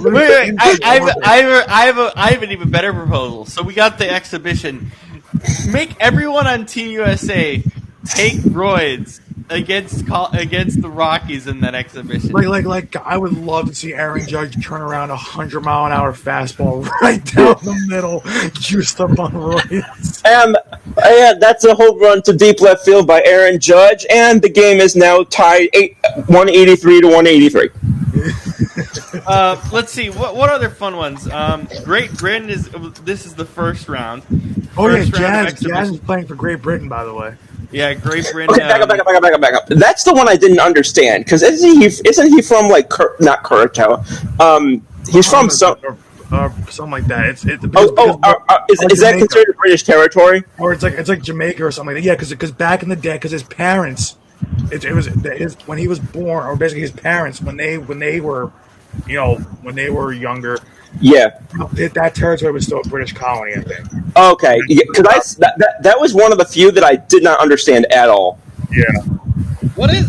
Are there groups for WBC? What's the deal here? How does this work?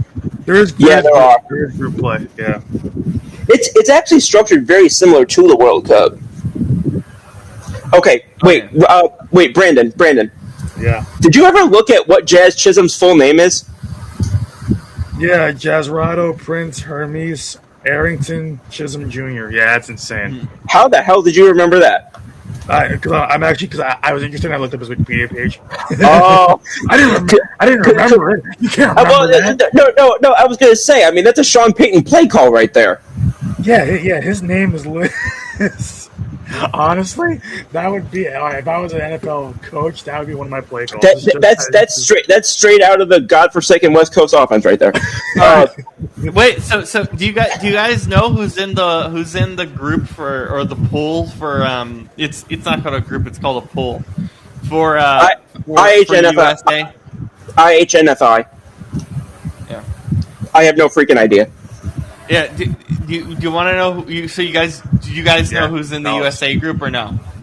No. Again, I have no idea. I don't even know who we're playing the first round. So we're in the Houston group. So our opponents are Brazil, Great Britain, Mexico, Italy. Oh Lord, that's an easy ass group. Wait, say it again. Britain, Italy, and who are the other two? Mexico and Brazil. Interesting.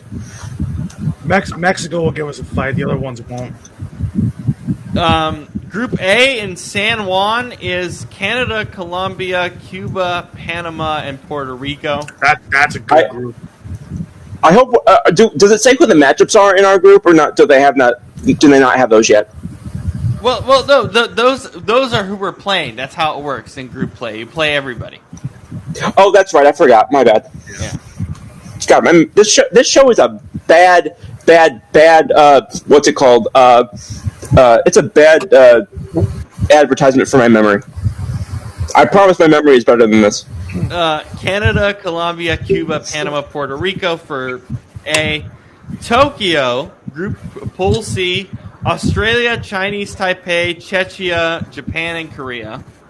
I was gonna say unless they have like Japan or South Korea in there, that's got to be like a combined like 14 players in Major League Baseball. I was gonna say it's not many. And then Pool D in Miami, Dominican Republic, Israel, Netherlands, Nicaragua, and Venezuela. So the only two groups that really matter. Well, that's an okay group, but the only group there's a lot of players. I mean, I think Bregman's playing for Team Israel. I think so. Yeah. I think he is. But it's so funny. I forget, where did Bregman sign? I don't even remember. Good question. I don't even remember either. Crap, I can't remember now. Was it Chicago? Yeah, it was the Cubs. Yeah. Yep. Okay. He's a Cubby now. Yeah, I couldn't remember because my brain went to L.A. because everyone went to L.A., but I was like, no, it wasn't them. And then I remembered he went to Chicago because then they had that thing about about potentially trading Nico Horner. Oh, speaking about baseball, do you see that even afterwards, like all the Yankee fans that wanted Tucker, and I was like, guys, do you realize what the Dodgers gave Tucker? I'm like, do you know the Yankees were not going to do that, and B, that's ridiculous. That's ridiculous for someone like Kyle Tucker. Three, I'm sorry, Cody Bellinger for what we needed was a better fit. Because he is. I said that immediately. Everybody's like, "Oh, you don't know what I'm talking about? It's Kyle Tucker." I'm like, Kyle Tucker's not a better baseball player than Cody Bellinger right now. Also, did you hear that we're trying to get one more right-handed outfielder? So we've got offers we had one into Austin Hayes before he went to the White Sox. I don't know what people are going to the White Sox for, but I don't. Why are the White Sox are spending money more than the Pirates? What universe are we living in? Actually, the Pirates have low-key spent some coin this offseason. They have. That's good. Yeah, but no. So we had an offer into Austin Hayes. I know we have or had one into Randall Grichuk, and we're trying to bring back Austin Slater. Let's see. What do we got? Slater was low-key good for us when he was freaking healthy. Yeah, which is what, 3 games? I'm gonna look right now because I saw something the other day. Yeah, I still don't understand why this team insists, like why they're serious about bringing back Paul Goldschmidt. Stop. Let Ben Rice play. Well, back up. And a Rose. Back up. I will say I'm almost certain that if they do that, that is to be a backup to Ben Rice. I doubt they would give him the starting job. But see, like, I don't want them to do what they're going to do, what they did last year, and be like, oh, Ben Rice, is not going to hit against lefties. It's like, well, he's not going to hit against lefties if you don't let him hit against lefties. You have to let the guy hit.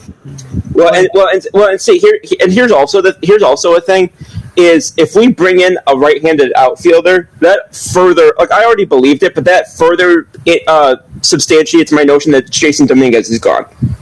Yeah, it would have to be. And I hate it because, again, we could have gotten much more for him 3 years ago than we can now. But yeah, but it's just, and also here's one thing that pissed me off. We spent that 3 months after firing Donnie Rowland to not have a head of our international scouting department, and then we promoted someone who's been there internally all along. The whole point of firing somebody like him was to bring in somebody like we interviewed that guy from Houston. It was to bring in somebody who was going to actually improve the department. Hiring somebody who was already in a department that was failing. What kind of a decision is that? In what way do you expect things to improve if you're just going to bring somebody up who was an heir to the throne, who's been in the same non-functional or at least under-functional situation and department this whole time? I don't see what the value was in there. I don't see what the logic was. I don't see what the vision was. Minnesota Vikings. Cut. Minnesota Vikings. Cut. What the hell was that decision to fire Adolfo Mensa?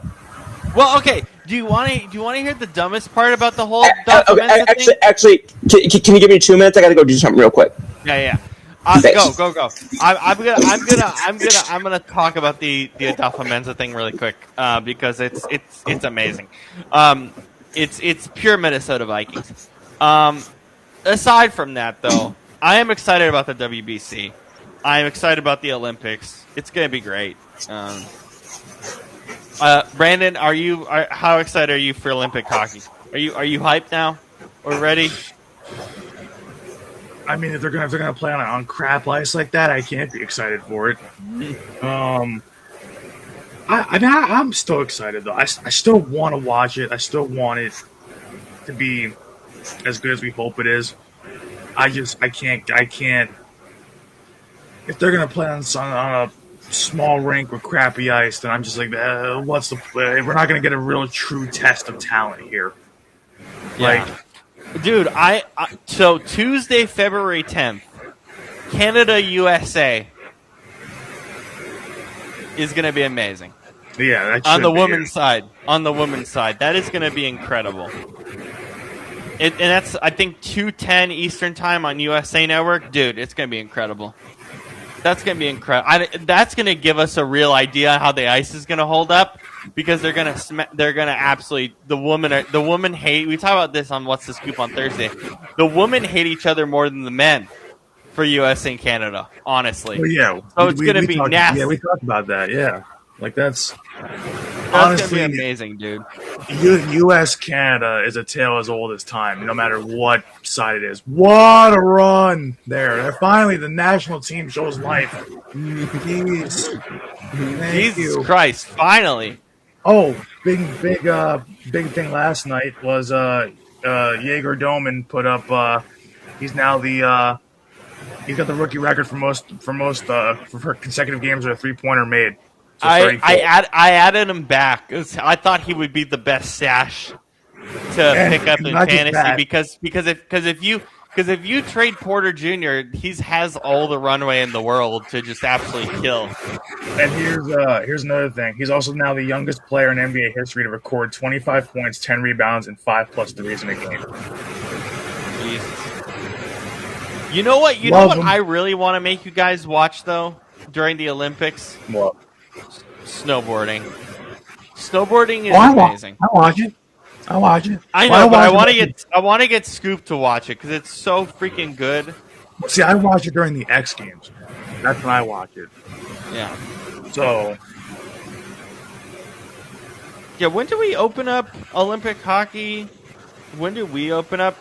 Yeah, we open up. Wait, let me see. Let me check. When do we open up? Yeah, the women open up against Czechia on the 5th of February. So in a few days' time. The opening ceremony is Saturday, but obviously they do some events a few days early. That's gonna be such a good game. I hope. Yeah. 10:40 start on USA Network. I'll wake up for that. We got to watch that. It's going to be great. But yeah. And then Finland, Canada is going to be nasty too on the women's side as well after that. Well, Finland, any kind of Finnish team, I always have issues with because there's a saying that goes, one thing about players from Finland is that they have no finish. So I want Finland's tough, but it's like there's just a lot of good, like there is talent there, but out of all the Nordic, I guess that's what it's called, the Nordic countries, they're the least of all of them. Even on the women's side, I would say it's the same here because obviously we're focused on the woman the first week. Also, the older I get, the less I care about the opening and closing ceremonies. I haven't watched an opening or closing ceremony for the Olympics in years. I genuinely don't care. People still watch the opening, but it's like, who the hell actually watches the closing? Like, I don't know anybody that does. Do we care about the opening ceremony still? Do we still care about it? It's just a bunch of pageantry. Yeah, but I know some people do because they treat it like it's a Super Bowl, where it's like everybody goes nuts over the player introduction, or the team introductions and stuff like that. So, I get it's like it. This giant production. If I'm gonna watch it, I'm gonna watch it live on NBC in the morning. I'm not gonna wait till prime time to watch it. Yeah. God, can this national team please just score in this game? Just put up some points, please. Yeah, this please. Is ugly. Stop dropping passes. Stop it. I love Mike Tirico, and I'm excited for him to do primetime at the Olympics. But this is another one of those Olympic games that I just would rather stay up late and watch it live or record what I want to watch and watch it later versus watching everything on tape delay at night. I hate watching tape delays. It makes me so angry. We're in 2026. Why are we tape delaying everything? No idea, but they do it. They do it I understand why they do it for the Olympics because prime time at the Olympic Games is like a huge thing. They get a bunch of viewers. But it's not really very sports centric because it's very much, hey, here's the story about this athlete. Here's the story about that athlete. I'm like, I know the stories. I just want to watch the games. See, this game is also showing me why I'm not high on Diego Pavia. Yeah, because I said at game speed it's not as great. 4th and 6, 51 yards. I know college kickers are not good from 40 and 50 this year, but please make a damn kick. Just get the 0 off the board. Make the kick, please. Oh my God! Thank you. Ah. You know what? You know what I'm really excited about though this year because I'm finally gonna have access to it because I got free Peacock from my friend who had it through McDonald's, and I have NBCSN. Yeah, it was the Monopoly stuff, and I have NBCSN on YouTube TV. I'm so excited for Gold Zone, dude. 8 p.m. Eastern every day. Scott Hansen doing Olympics stuff. Like taking NFL Red Zone and doing it with like him and a bunch of other of these NFL Network guys who have done it. It's going to be amazing, dude. It's going to be so good. The energy, like taking NFL Red Zone and putting it for the Olympics is so smart, and I finally get a chance to watch it this year. It's going to be fantastic, dude. I'm so excited to watch it. I am stoked to watch Gold Zone this year. Like, I cannot wait, dude. It's going to be amazing. I hope. I mean, I hope with what they're doing for the Olympics this year, with all the kind of trials and tribulations that we've gone through, or that they've gone through to set this whole thing up, and ever since the whole bidding to just have this event, before we even thought about constructing places and getting the teams assembled and whatnot, which they always do for the Olympics, which is stupid. Like it's like I just really hope that for all the questionable things that have gone on with the behind the scenes stuff with this Olympics, I just hope everything goes smoothly and we just get a good product out of it. Like, Yeah, just give me a fun 2 weeks, right? yeah. Just give me a fun 2 weeks. That's what I ask every time. Give me a fun 2 weeks. Because even with the LA Olympics, they're building stuff. But guess what? We're America. We know how to build things. Yeah. Yeah. Especially in a big city like Los Angeles, where they always are building something. And we're still getting flag football, right? Yep. I'm determined to make us be there for flag football. We're gonna do flag football coverage for like 2 weeks. In Los Angeles. I really hope I mean, I know they probably. I don't know if they would allow it because it just wouldn't be fair, just to have just a bunch of NFL players on Team USA. NFL players are going to be on it, but you do realize like Kyler Murray's going to play for Japan. The St. Brown brothers are going to play for Germany. It will be kind of similar to what hockey is for U.S. and Canada. There's a ton of NHLers on those teams, and there's some It's kind of like WBC would be a better example. USA has all the. It's going to be kind of like that. Yeah, but it's still going to be great. I would still take the USA over anybody else though. There. Well, you do remember what happened in the youth not flag football tournament, in the youth football No. Do you know what happened in the last World Championships? Do you remember what happened in the last World Championships for in actual football for USA? Because we talked about this. Do you remember? We lost to Canada and Australia by a lot. Yeah. Yeah, that's right. Yeah, we actually got embarrassed. Yeah, that's right. Okay, but that wasn't NFL players. That was just it was like random 18-year-old college. Like this is different. Like the U.S. should smoke everybody. Rob, what did I miss that you were trying to say before I had to leave? No. We were just talking about the Olympics and how excited we are about the Olympic Games. No, before that. Oh no, just I wanted to talk about the Adolfo Mensa firing. Yes, thank you. I know. So here's the deal with the firing, right? Yes.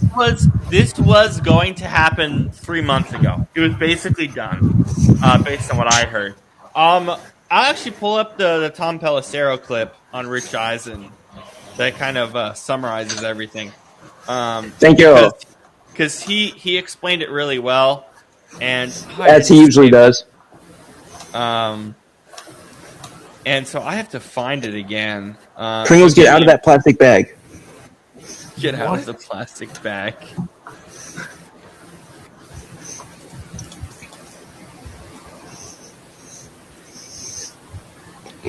Oh, for crying out loud. That's not what I meant for you to do. Hi. Oh my god. If you're going to be on camera, at least face them. At least turn around. Gosh, you almost did. Yeah, this isn't Project Run Cat over here. Okay, so here's what Tom Pelissero said about the Adolfo Mensa firing. Yes, I'm listening. What happened with the Vikings? What is going on? This was something that there had been rumblings about within the league dating back months. They went through this season, which was frustrating on a lot of different levels. The ownership, as part of their normal course, had their postseason meetings and discussions about how exactly they move forward here. Clearly, the quarterback decision-making last offseason did not work, but it was a broader type of a conversation than that. They ultimately decided that this was not going to work in the aggregate moving forward, and so they made the decision to fire Kwesi Adofo-Mensah, who had been on the job for 4 seasons. They'd gone to the playoffs a couple of times, had not had the success yet in the playoffs. I talked to Kwesi on the sideline at the Senior Bowl 2 days ago. I even mentioned something to him because, quite frankly, I had called him a couple of weeks ago because I heard something might be happening. And he was like, well, if it is, you know more than me.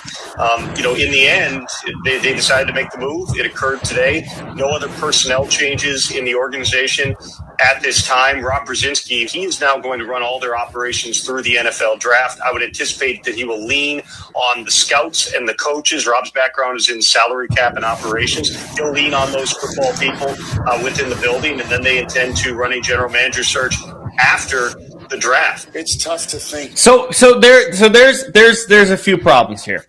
One is, why is he at the Senior Bowl if you were going to fire him anyway? Why is he scouting for you when he's at the Senior Bowl anyway? Who's there? That's a good point. And then two is, you are having an interim GM who is about salary cap and operations, not a football guy, and you're not going to hire a general manager till after the NFL draft? What is the GM's primary job? To draft players. Mm-hmm. The timing is awful. Despicably terrible.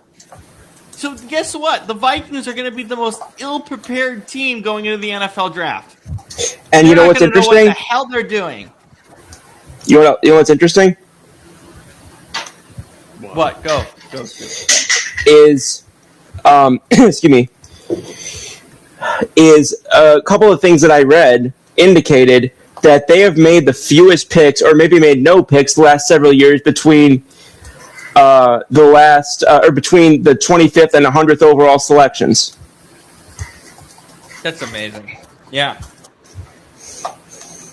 It's just awful. It's awful how ill-prepared they're going to be this offseason to do anything. You know what I wonder is if they bring in a personnel-only guy to work with this general manager, either in the interim or long-term. If I could think in like a John Dorsey type up in Denver, or I'm sorry, up in Detroit or something. That would be my guess, but I have no idea. Brandon, this was absolutely stupid. We talked about the Bill Belichick thing earlier when we had the technical difficulties. Obviously, we're all pissed about that and Bill Polian and everything that Scoop said before. But this from a pure just hell on a football level, to see a team this unprepared for what's about to come the next few months, including this game that we're watching, it's unbelievable. It's like, I don't understand how a professional organization in any sport can basically go into a draft process, into a long off season, and be like, or just basically go into it with the air of, oh, we're just gonna wing it. Like, I don't understand that.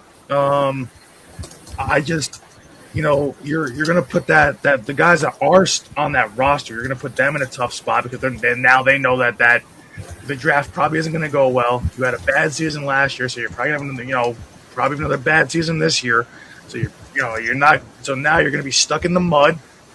And now, this goes down to them, but it even affects Kevin O'Connell, who we think is a good coach, because especially when you're head coach, when a lot of times a GM will have correspondence with their coaching staff and be like, hey, who do you they look at them, who do you want for your roster? What do you want for your scheme?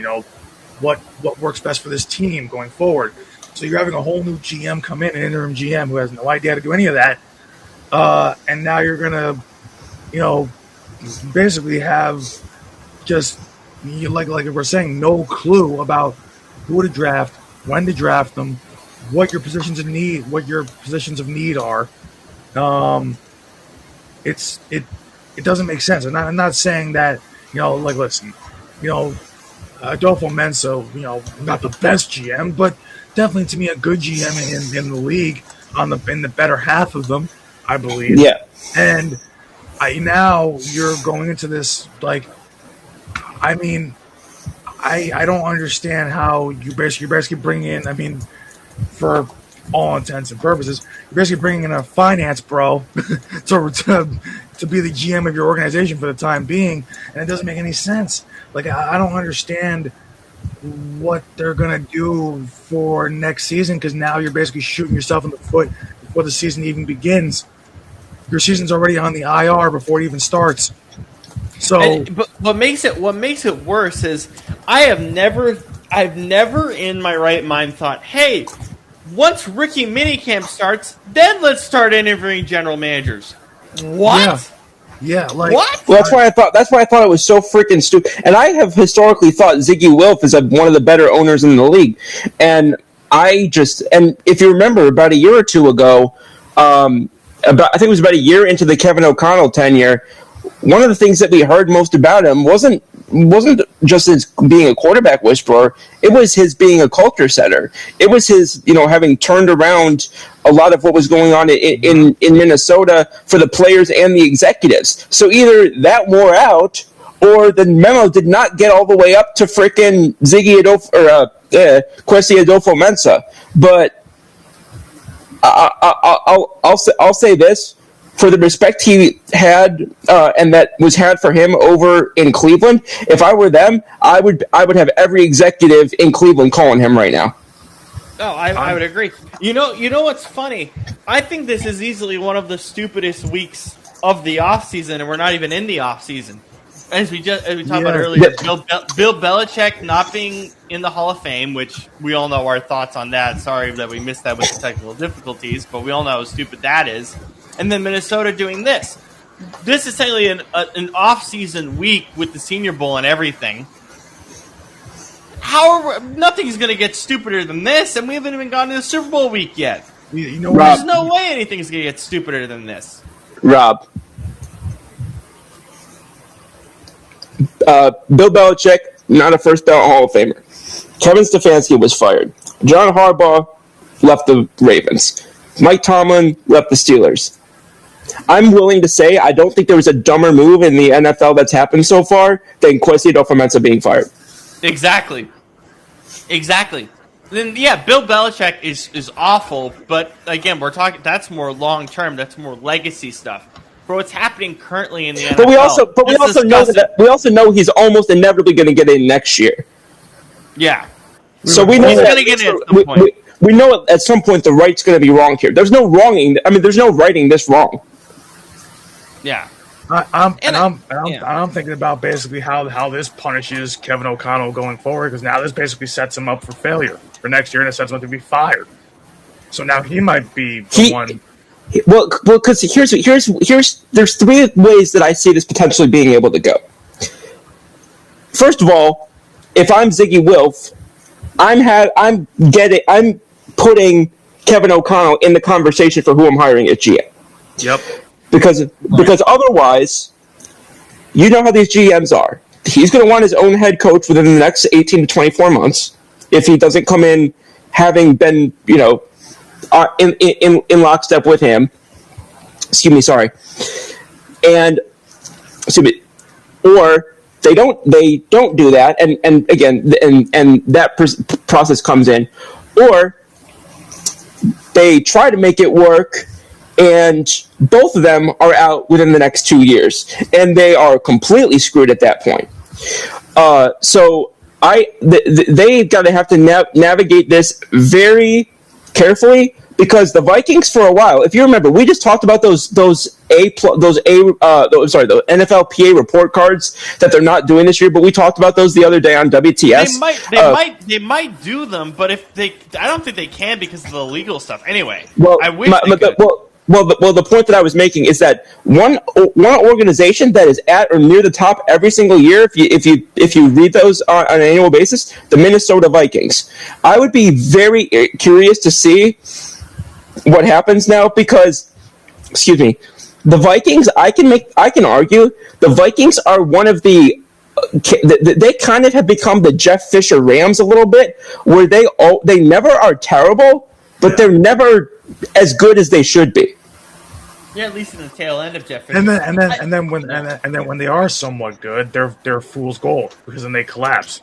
Well, that's my point. They had that one that one season a few years ago where they were 8-1 in one-score games.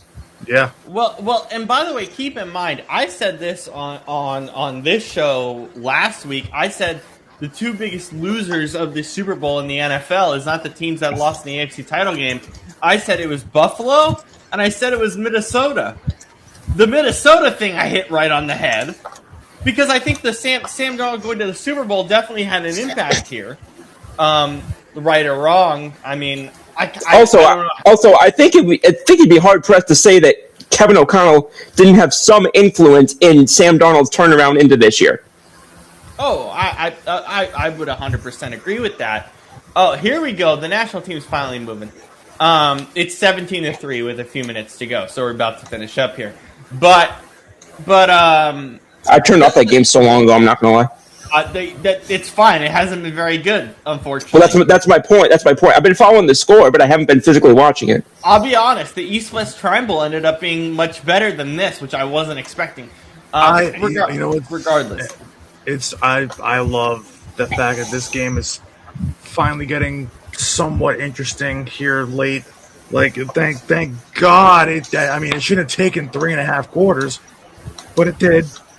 Whoa. Yeah. So you guys saw that video I sent, right? Of the. I mean, I know it's stupid, but that video of like the guys comparing Cam Newton to other quarterbacks, right? No, I didn't see the whole thing. What was it? Oh my God! Like, yeah, if you go into the FAH pod chat, it's these 8 or 7 or 8 guys, and they're saying, "Oh, take a shot every time you hear a quarterback's name that's better than Cam Newton." And is it every quarterback that they say? No. They almost didn't drink for any of them. They didn't drink for Eli. They didn't drink for Phillip Rivers. Well, at least not all. No, a couple of them did. But out of the 7, maybe 1 or 2 did. So they mostly didn't drink for Eli. They mostly didn't drink for Phillip Rivers. They mostly didn't drink for Russ. I'm like, if you guys you have to be trolling at that point. If you genuinely think Cam is better than those 3 guys. Honestly, it's trolling, or I'd be just too scared of getting drunk at that point. Honestly, I mean, but the thing is, you know what you're doing when you play that kind of game. You know what you're doing. But honestly, I do think it's trolling, though. It has to be, because you know what's funny is like right as I was looking through the chat just to see if I missed anything. I saw the chat pop up on my phone. And I saw that Adam responded, and I love his response to this. He said Cam Newton literally had one good season and is by all measures the biggest fluke season any player has had. I feel like because of how fun he was to watch that 1 year, people just disregard the rest of his career. Thank you.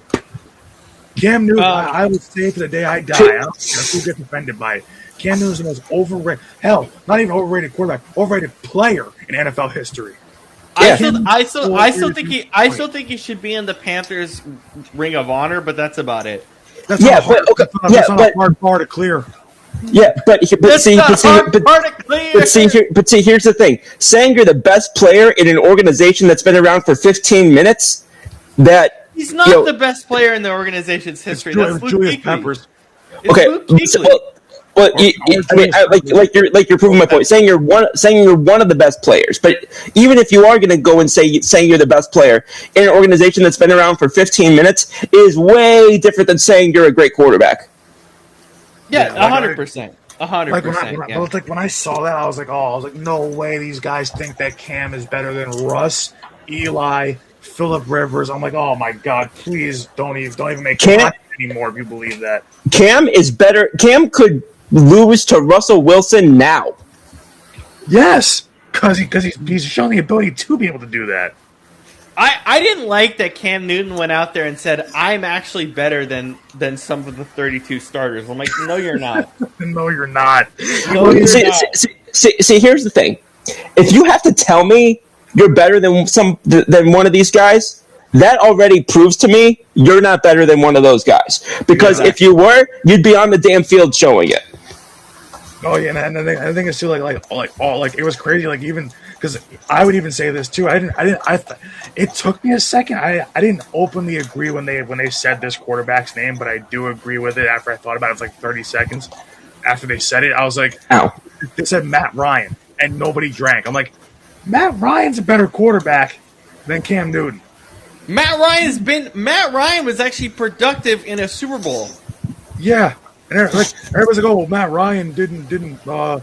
Yeah, I was gonna say Matt Ryan's not the reason they gave up 28 points. Thank you. Yeah, he's not the reason at all. He had a great game. Yeah, Matt Ryan actually played well. His defense sucked, and you know who you can blame for that? Dan Quinn, that moron. So, who is now? He's still the head coach in Washington, right? yeah. Yeah, he's the idiot who kept Jaden Daniels in there to fucking die. He's the next one that's gonna be fired. I guarantee you. If they have another bad season, he's gone. How did that team go? I don't think we're going to say this about the Patriots next year because I actually think they're going to improve their roster. There's no reason Washington shouldn't have been a playoff team this year. None. It's because they basically ran back the same roster plus Laramie Tunsil. That's all they did. They ran back the same old roster. I remember thinking that Dan Quinn should have been one of the guys fired this offseason. I mean, frankly, I would have fired him just for what he did with Jaden Daniels that game. But he was much closer to being fired. I think Scoop, you might have saw this as well, not just me. He was much closer to being fired than we thought. I think, right? Yeah, I think so. I mean, again, you're never gonna if someone's not fired, you're never gonna know how close they were to being fired. But in my opinion, this is just my opinion. This is kind of similar to how I feel about the Hall of Fame. If you in the Hall of Fame, if I'm hesitant to vote for you, that's a no automatically. Where in the NFL when it comes or any sport when it comes to coaching, if I'm contemplating firing you, I should fire you because it should. If you're really meant to be my coach, I shouldn't have a serious debate in my head of whether you're meant to be my coach. Yeah, that is fair. Over the last 5 years, the Rams have never seriously considered firing Sean McVay. The Chiefs have never seriously considered firing Andy Reid. Because they would be stupid to do that. Think of another. I mean, the only one that I probably would disagree with, the 49ers have probably never been seriously considering firing Kyle Shanahan. I disagree with that, but that's You know what's funny? Ironically, you prove the point of why Adolfo Mensa shouldn't have been fired as GM. There's no hesitation for me to not keep him around. That's my point. Is there's got to be how do we say it on the field, right? The call on the field stands unless I have irrevertible evidence to the contrary. Indisputable evidence. Yeah. So unless I have an indisputable case to fire you, why should I let you go? Well, but that's the thing. But that's the other part that I'm very curious about with the Vikings is was he just such a bad guy to have in the room that you had to fire him? Because that's what it came down to. He just didn't align with anybody in the organization. Can I put my tinfoil hat on my big ass head for a second? Yes, please. I personally believe that at some point this year there was a what do you call it?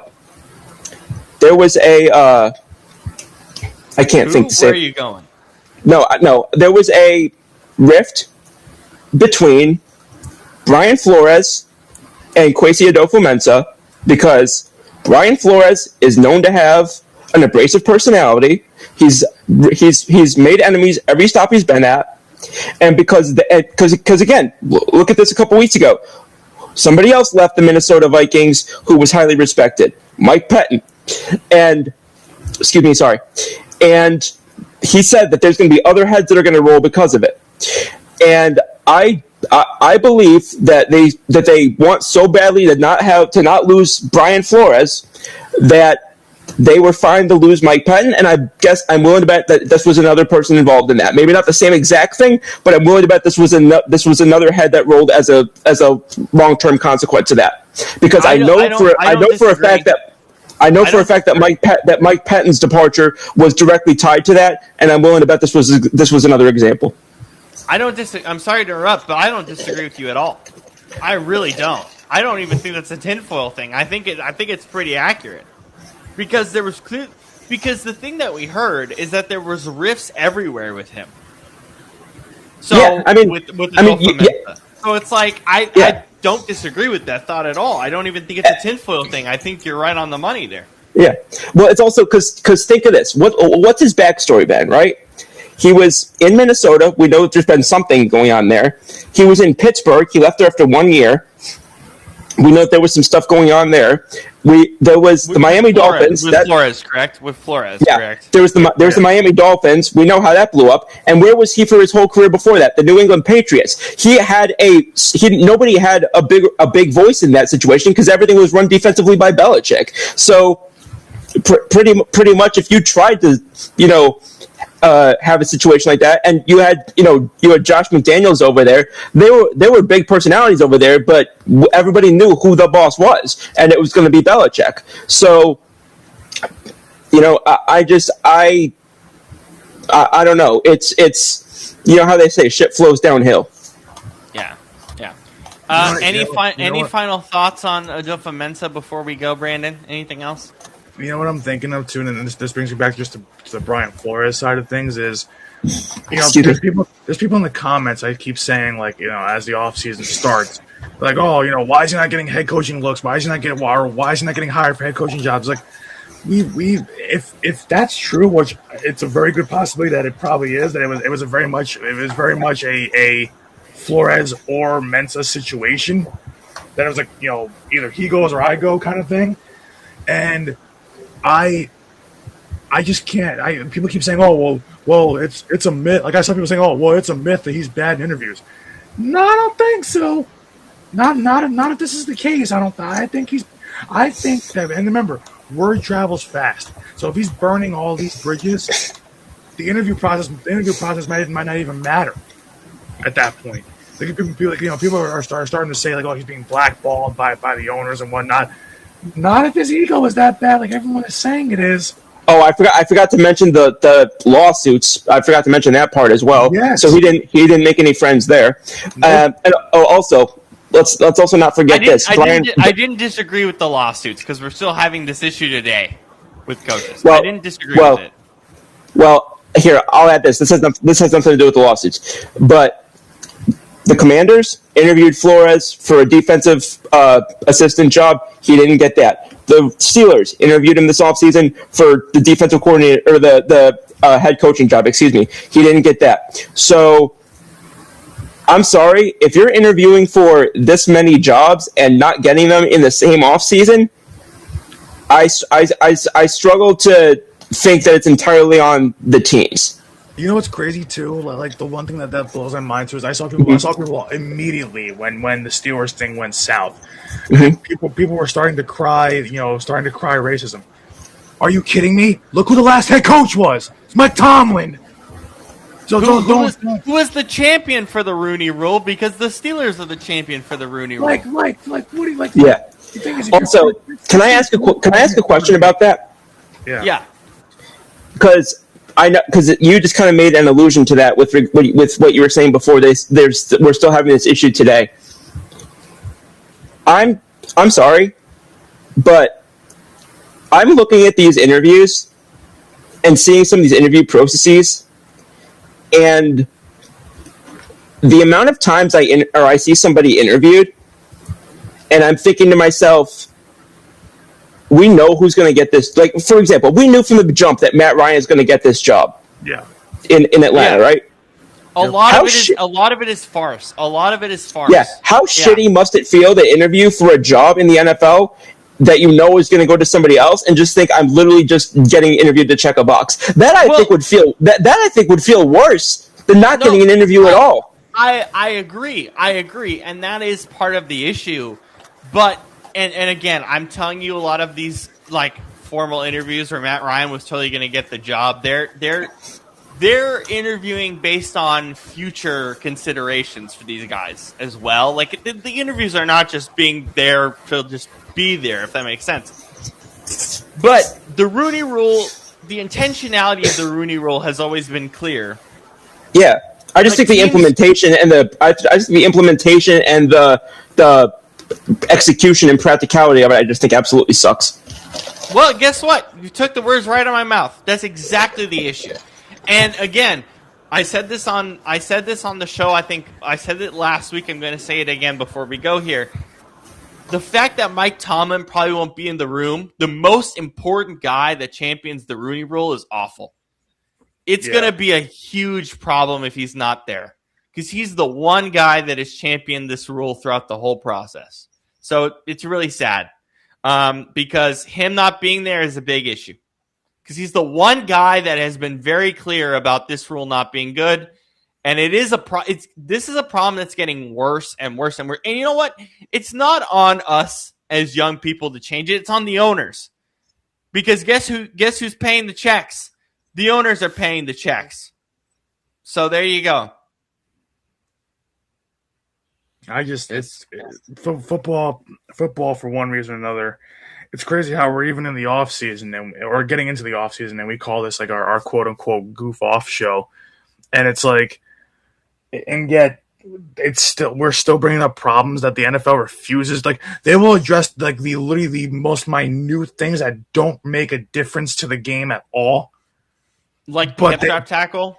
Yeah, like something like that. But they'll, or they'll focus on the tush push issues, but you won't focus on the Rooney Rule, actual rule changes that benefit the league, that benefit the players in the game. You won't focus on things that actually matter, but you'll focus on the little things that no one should care about. Like it doesn't make sense. Off what you said. Oh, sorry. Go ahead, Rob. I didn't. No. I'm just gonna say this really quick. The fact that we're a predominantly African American league and we don't have that many African American coaches is just in general asinine. Just as a baseline, it is asinine. It's really bad, and it needs to be changed. The fact that we don't have that to me is asinine. But go ahead, Scoop. Well, no, it had nothing to do with with this specific topic. It was about an aside that Brandon made, so I don't want to interrupt us from this topic. No. Please go ahead from there because we're about to end here shortly. Well, please go. Just because you mentioned about other things that are comparatively small. I just thought it was hilarious the other day with that Athletic article that like 87% of the players said they shouldn't ban the play. I thought that was just such a great middle finger to the people who were voting to ban it. Oh, the tush push. Yeah, I hear that. I could care less if Sean Mannion, which shout out to the new OC, Sean Mannion.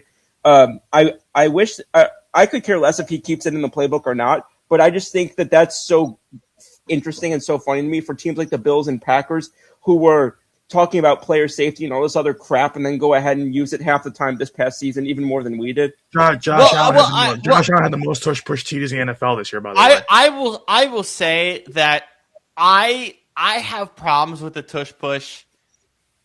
That is not like my issue with it is that it's just like it feels like it is stoppable, but it feels like it's way too curved to the offense, even though statistically it's not entirely that way. Yeah, that to me is grounds to ban it. But see, if they just said that, then I wouldn't have had a problem with it.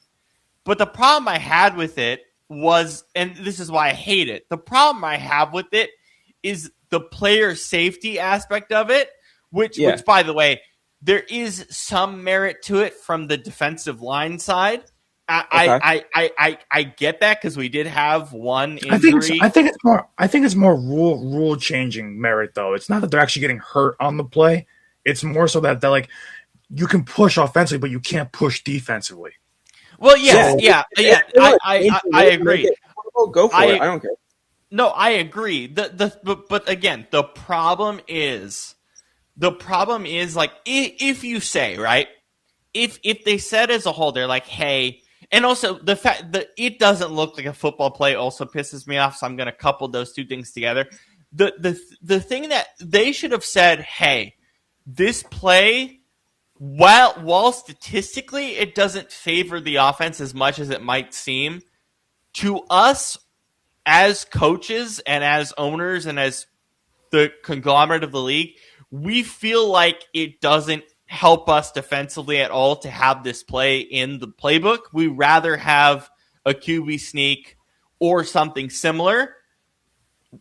Then I would have been like, okay, it's not the strongest argument, but I can get behind it. I can get behind where you're coming from. Get behind it. Yeah, I can get behind, even though it's not the strongest argument from a statistical basis, I can get behind that argument. Yeah. But I cannot get behind the argument that it's not a football player when I firmly believe that if you're a running back and you get if you're a running back and you can get pushed by your offensive line, which to me is a football play, Yeah. then it's the same thing. So you can't go out there and say this is not a football play. You can't go out there and say it's a health and safety issue. It is to some degree. I'm not denying that there is pieces of it that is a health and safety issue, but you can't just immediately come out and say this is not a football play. This is a health and safety issue. If they came out and said, "Hey, we as defensive coordinators in particular think this disadvantages us to such a massive degree, even though statistically it doesn't," then I would have been way more on board with banning it in the first place. I think it should be banned because at this point I'm so tired of talking about it and it becoming such a discussion that we should just remove it anyway. But no, the only thing I was going to say is, even if I don't agree with the takes against it, that's fine. I think I think you can at least try and make valid takes about it. Even if I disagree with them, I think you can try and make valid takes about it. The issue that I would have is that if, let's say, Coach McDonald went out there and blasted about it and ran his mouth about it and whatever, and then went and ran it 12 times next season, that's where I have an issue about it. It's the fucking hypocrisy. Okay. I'm sorry. But again, yeah, the hypocrisy is there. But what you have to understand, guys, is that, yeah, it is the coaches saying this. It is the coaches, but it's also the general managers and the owners. I know. The thing is, Joe Brady is the guy who calls the plays for Buffalo. He's not being hypocrite. He's not the one specific. Like here's the deal, guys. This is with any business whatsoever, anything. Yeah. It doesn't matter what it is. Mm-hmm. You can disagree with a rule. You can disagree with a policy, whatever. But if it's allowed, and I can, in my opinion or in their opinion, skirt the rule and do it, then they're gonna do it. It's open season. It does. I understand that you guys feel like it's a hypocrisy thing. I just think it's a weird look to be up there as a head coach saying this rule puts players' health in jeopardy, and then going and saying, "Hey guys, I'm going to go put your health in jeopardy." But guess what? I'm going to be honest. When you're playing 4 quarters of NFL football and you're trying to get to a Super Bowl, the only guys worried about health are the athletic trainers. That is true, too. It's not anyone else. So again, if you are going to, like, I get the hypocrisy argument, but I also don't think that argument is fair, because if I was in any business whatsoever and I had a policy that I didn't like, but I could use it to my advantage, guess what? I'm going to use it to my advantage. I don't care. You know what I'm thinking of when I think about this. I've gone back and forth on this so many times. Even throughout this specific season, I've gone back and forth on it. I've said most recently to ban it, but I think I've mostly said to ban it because I hate that now it's you didn't like it being used as a crutch, right? Yeah, that teams are now using it as a crutch when they get to 3rd and short and 4th and short, and I don't like to see that. But that's part of it. That's what every team is doing with the tush push now. It's just a crutch situation. But the other arguments that I don't like the arguments that they make against it, that it's a player's safety thing, when there is no data that says that right. No, I have only seen 3 injuries based off the tush push, and they're all defensive, by the way. And the thing is, I remember like the Giants, because they messed up actually running it, got their own players hurt offensively doing it. It's because they couldn't run the play correctly. It's not because they actually hurt somebody. I mean that's not the play's problem. That's as they say, that's a skill issue, man. It's a personnel problem too. Like that's on your coaching staff and your players for being weak. But when I look at, so like the health and safety argument, to me, is not an argument because there's no proof. You can't make an argument out of thin air. The injuries. This is. I'll bring this up as well. This is the thing with the kickoff rule. The kickoff rule has been one of the most beautiful things the NFL has done for years, and people hate it because it's not as physical. And it's like, okay, what do you want the kickoff to be? Do you want it to be physical and all your players get hurt? or do you want it to actually be fun and entertaining? And that's so like, and then that's yeah. But then that's also why I hate the other argument of saying, oh, it's not a football play, like with the tush push. We're talking about having physicality in the game. That's the most physical. I mean, it's not the fastest play in the game. That's the most physical play in the game. Every guy is hitting each other on the field at one time. But that's the thing. I am a huge proponent because I believe this is how I grew up watching football. If a running back is running the ball and an offensive line pushes him forward, yes, you keep letting him go. Because to me, that is football. You have to bring him down. I don't care if a guy's pulling you. Now, with the quarterback and with the tush push, the entire play is predicated on that, which I think is a problem. Because I think that it just isn't. I don't know how to frame it, because I'm not saying it's not a football play. Yeah. I'm saying that my issue with it is like, a play shouldn't be predicated on using that advantage. That should only really happen in the flow of a play. Well, that's not a flow of a play thing. You know how I look at this, like, and I think that is a decent enough argument. But like throw the player safety stuff out the window, because that's bullshit. Throw the not a football play thing out of the window. That, to me, I mean, unless you're making that argument, then to me that's it's bullshit. But then no. I'm not making. That's the thing. I want to be very careful about what I just said. I'm not saying that it's not a football play. Yeah. What I'm saying is that I like the pushing when it's a flow of a play thing. Yeah, when it's like, hey, I'm stuck. I'm going to push you forward. Not play starts. Oh, I'm immediately stuck. Like, let me push you. That's a little bit. That just skirts it to me. That's not the intention of pushing a guy forward. And you know what else it is too, is like people constantly say that, like I see people talking about this online all day too, to this day. It's like, oh, it's not aesthetically pleasing. Do you know how many broken plays there are in football that happen in a game that are not aesthetically pleasing? What do you mean? Wait, whoa. Football, as much as I love football, to someone who isn't a football fan, football is not aesthetically pleasing. Yeah, I know, but I'm saying that's the worst argument. Go watch Project Runway. Football is not aesthetically pleasing. I don't watch it because I'm aesthetically pleased. So to me, there's only two options when it comes to this play. Either everybody votes to ban it and we move on, which is probably what's going to happen, or the majority does, yeah.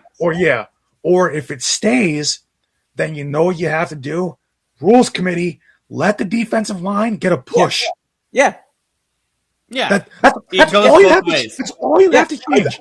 Like I said all year, I'd be perfectly fine. I'd be perfectly good with that. Go. Yes, because you know why? I want to see both sides literally hitting each other like a battering ram, and I want to see who pushes through.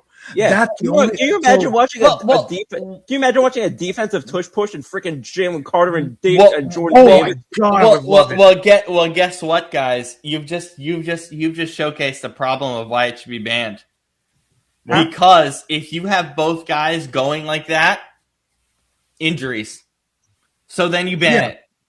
But because what you are literally describing will cause concussions.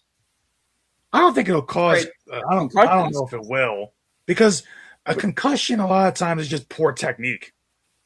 Like not make to an extent, yeah. Some hits to the head, are different. But when I see some guys get concussed, like a DB putting his head down to make a tackle, that's your fault. That's bad technique. And can I say something real quick? Yeah, finish this up, Scoop. As somebody, again, we've all watched football. I've watched football for 15 years, and that might be the shortest out of all of us. I hate to be this person. You're not going to get all injuries or even most injuries out of football. That's just not going to happen. No. So, I think not every element of the game can be uninjured. I don't know how to say it. Yeah, no, because then it becomes like football. The one thing I will say, though, as someone who's done sports medicine, as someone who takes physical therapy, we do need to do a better job. And concussions, it's better because the helmets are better. And as I said on WTS, the helmets are getting better and better and better. They're going to continue to I get think better. you said they're going to update them again in 3 years, right? Yeah, they're working on updating them again, at least in 3 years. We'll see if we see that in the NFL. Bionicle football. Yeah, but Like- so it's that, and then we have to figure out something about the leg injuries, and the hip drop tackle is not fixing it.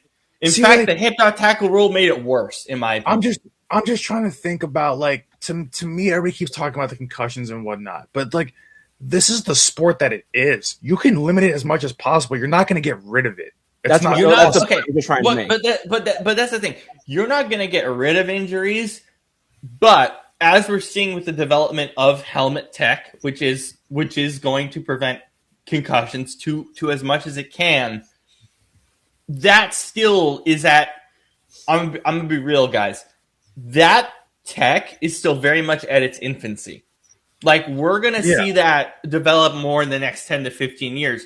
So, like, that's also part of it. Is we're at a place now where back in the late 2000s, we understood what CTE was. We figured out we understood it. Now, when we hit college, we're talking about us, our age. I did a project on helmet tech in college. Talking about just because they were like, hey, write an article about something you're passionate about that's interesting. So I wrote about helmet tech. And what you realize with helmet tech is that it's still very much at its infancy. Like, football is going to look different in 2035 than it does now in terms of helmet tech. But again, that's the other part is I wonder what they're going to do with ACLs and stuff, because the recovery time for an ACL injury is also becoming faster. It's going to be interesting. You know what I'm trying to think about, though, when it comes to, like, because an ACL is a non-contact injury, is that's something that I'm just like, how are you going to stop that? Because guys are moving at full speed. And the thing is, the more you use your legs and the more physical you are at using your legs, the more chances there are for that injury. So, like, well, the thing is, and this is the important distinction, because I don't know the answer. I don't know the answer to any of this, right? I'm not a sports medicine person, but that's the thing. Injuries are never, when it's human to human contact, injuries are never going to be stopped. But the goal is to mitigate it. And as technology gets better, because I think we're still at some level of infancy in terms of how we detect injuries and all these different things. Not detect it, but medicine is going to improve, right? Recovery times, all these things are going to improve in our lifetimes. So the point is, like, we're not ever going to stop it, but the questions that I have from a sports medicine perspective is, even with an ACL, because I don't know that answer in terms of what that's going to look like, how that injury is going to change. Because even now, the recovery time for an ACL can be a lot faster, but the guy doesn't look the same the year after. Because it's still, so how does that change? So it's more of a question with injuries as to what the future of technology and medicine is over the next 10 to 20 years. And then we can go even farther. We can look at things like cancer research and all of these other developments. And then what happened with COVID changed the medicine industry forever in terms of, pandemic preparedness. So everything that medicine does has a trickle-down effect. One thing that happens in medicine can affect another thing in medicine, both good and bad. So that's what I think is going to be interesting when we look at sports injuries across the board. Can I add something onto that? Yes. Because we were just talking about non-contact injuries, and there's one thing I want to point out is one of the issues with non-contact injuries, or one of the issues with some of these, and quote-unquote taking out the physicality. The hell is physicality? Physicality is just going, like, for example, let's say you're a corner, right? Because corners can't do anything anymore. If you're like going and like trying to go at a wide receiver, if you have to pull up short to try and make sure you don't hit a guy too hard because of physicality rules, especially on some of those turfs. Sorry, Shane, you're like asking for a meniscal tear or an ACL thing or one thing or another. That brings up another point. The turf study was so interesting that they did because they said that turf and grass makes no difference, which is so fascinating. On that one set of data from this past year, yeah. Yeah. So again, I want to see a lot more from that. So we're gonna see. That's just not enough sample for me. It's funny how we're talking about concussions, injuries, the data stuff. It's like, and this is why we're saying that even with the helmet tech, how we're still in its infancy. There's still so much unknown out there. Yeah, like there's a lot of stuff that feels. There's a lot of stuff that, at least to me, feels like it's in its infancy in terms of these discussions. Like in my mind, I'm trying to figure out, because here's the thing. They talk about. And remember, we talk about how people, and this includes obviously athletes, how people's body compositions are different, and we talked about that way earlier in the show, and we were just spitballing because the game was on and it wasn't great, but to bring it back to that, we talk about how different people's bodies bounce back from different injuries and whatnot, and so we talk about like these concussions and that kind of helmet. Oh my God, Brandon, can I stop you really quick? Yeah. I have something. We talked about the body composition thing, but we talked about tennis as well earlier. Do you guys know what's going on with tennis with what they're doing? They literally know the optimal recovery for every athlete. All backed by data, everything. Optimal recovery, sleep, and a lot of this tech is in the NFL as well. Oh yeah, I know about also sleep. Yeah. So continue from there, but I just wanted to point that out too. And then the NFL is also doing AI data, virtual AI players with composition and everything, so they can really know now when guys have the potential to get hurt. I'm trying to think. Yeah, I was gonna say kinda, because I'm trying to think. I'm like, because there's plays where a running back, receiver, quarterback, they'll it's not so much like helmet-to-helmet contact or a big hit that's going to knock them out or hurt them or whatever. But a lot of times, especially we saw it this year, last year, a lot more. I remember Malik Neighbors had it happen to him. You catch the ball, you hit but you're jumping really high. You can't control your body in the air. Your head smacks the ground. You're going to I feel like no matter what kind of helmet tech you could come out with, at least right now, or at least in the next 10 years, I feel like that's not going to stop concussion. It's like you always see like motorcycle riders, and they wear really good helmets, right? They'll fall off the bike, whatever, smack their head, concussion. NFL players smack their head, concussion. So it's I don't know how much you can really try to. I have no idea. That's what I'm trying to think about. You know what pissed me off? Did you guys see the amazing HIPAA violation we had in the NFL this week? That was so random. No. The Sean Payton did a massive HIPAA violation this week. It was really bad. He basically said to the media that, but this is I have no other information than this. Remember how Bo Nix broke a bone in that divisional round game? He literally said to the media that the doctor told them, this is true. The doctor said that the break was inevitable because of a pre-existing condition. As a head coach, you are not supposed to say that. Whoa. If it's not public information, you shouldn't say that because that's a HIPAA violation. And then Bo Nix was like, he shouldn't have said that. And then I realized, that's a HIPAA violation. You can't say that. If it's very clear that shouldn't be public information, you cannot come out and say that. That was really bad by Sean Payton. That was really bad. I'm sorry, but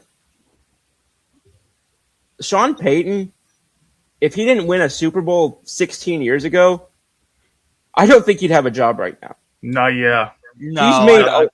He's made a lot of dumb moves over the past time that he's that one's the dumbest because that's actually a HIPAA violation. That you can't divulge that crap. But my point is just he's gotten away with some shit, or at least gotten passes for some shit the last few years that most coaches I don't think could have gotten away with so easily.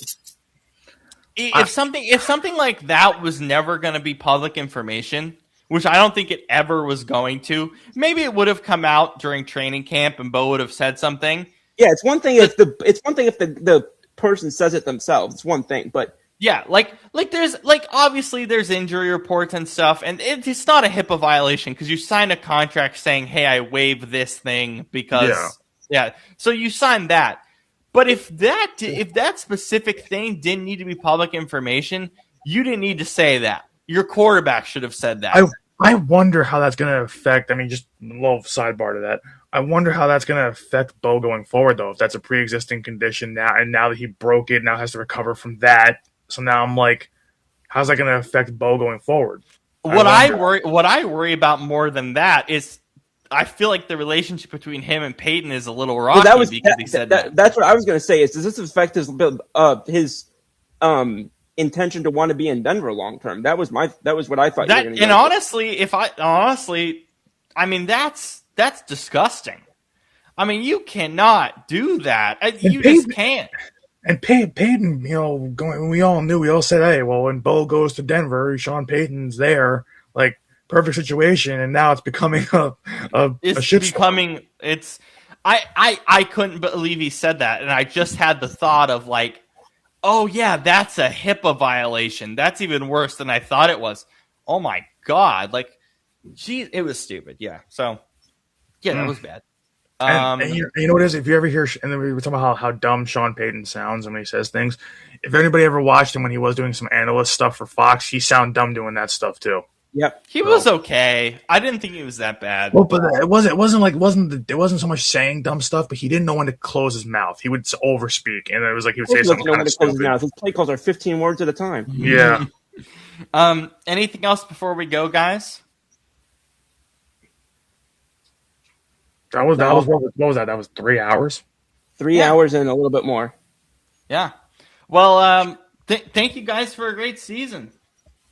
Because I know we have a couple shows left, but this was kind of our celebration. So thank you, Scoop. Thank you, Brandon. Thank you, Shane. Thank you to our whole crew here at Millions and everyone else listening. If you guys have any words on the season, please feel free to do so. The floor is yours, man, because this is our celebration show. Scoop, you want to take it first since you're the rookie of our group?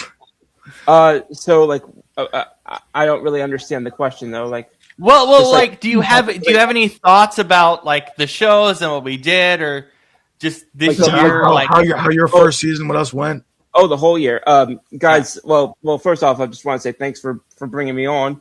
I definitely want to spend the quote unquote off season. Once we get that spinoff podcast going, maybe I'll be able to refine my ability to do the movie reviews for next year. You definitely will. You definitely will. There's not even a question. Yeah.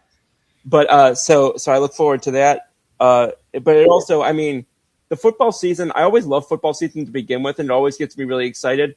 But it just was another level of things to look forward to, knowing that we were going to be coming on this show and talking about.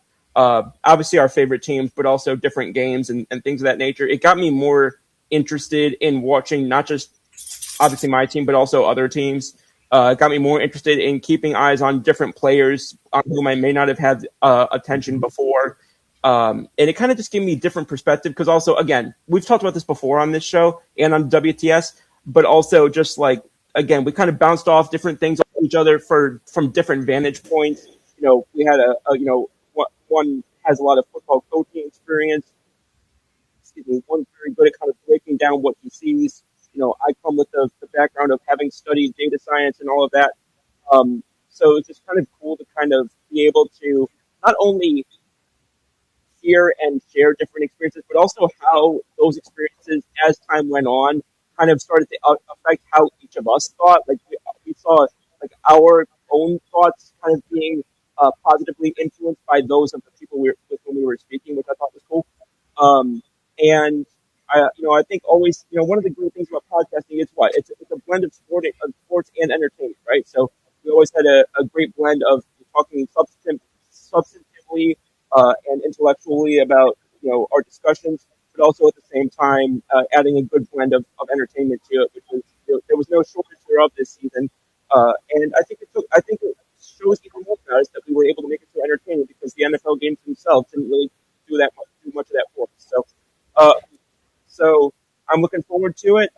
And Obviously, Shane and Rob, good luck to your Hawks next week in the Super Bowl. And hey, 3 or 4 days ago, I'm going to say it because I didn't say it all show, but hey, 3 or 4 days ago, we started the Sean Mannion era. Let's go. Yeah, Sean Mannion, baby.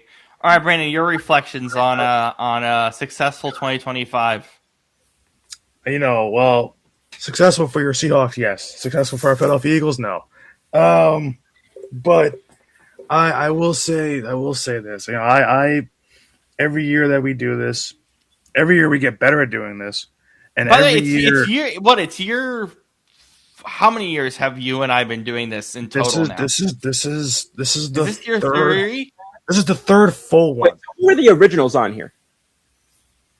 The originals on here. The originals on here is it was well, the originals were me, Brandon, and Shane. Oh, so you all started together. Okay, my bad. But the thing is, Brandon and I technically started a lot longer because when we were a little further back. Yeah. So it's like I think it's more. I think it's more like with Shane and I think Shane and I started in 2019, so it's been a long while. Yeah, you guys have done your own thing though. Like I think but as a more like structured thing, like when we did our internship thing back at the end of college, that was 22.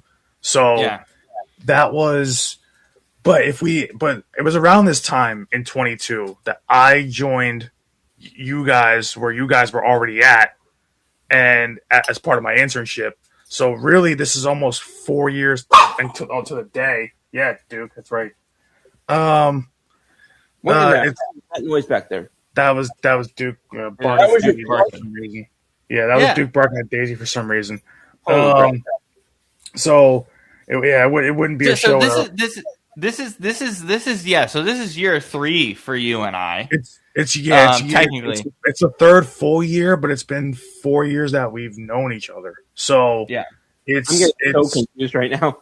Yeah, so because we weren't really doing like a structured show when we had the internship going on. Rob was there longer and Shane was on there, and then I joined them because I just found them randomly through the school website when we had Handshake. Okay, so the very first people who were collaborating was Rob and Shane, and then they've been best friends for years. Well, that's the thing. So Scoop, what ended? So Shane and I started our project in 2019. So May 31st of 2019 was our first year.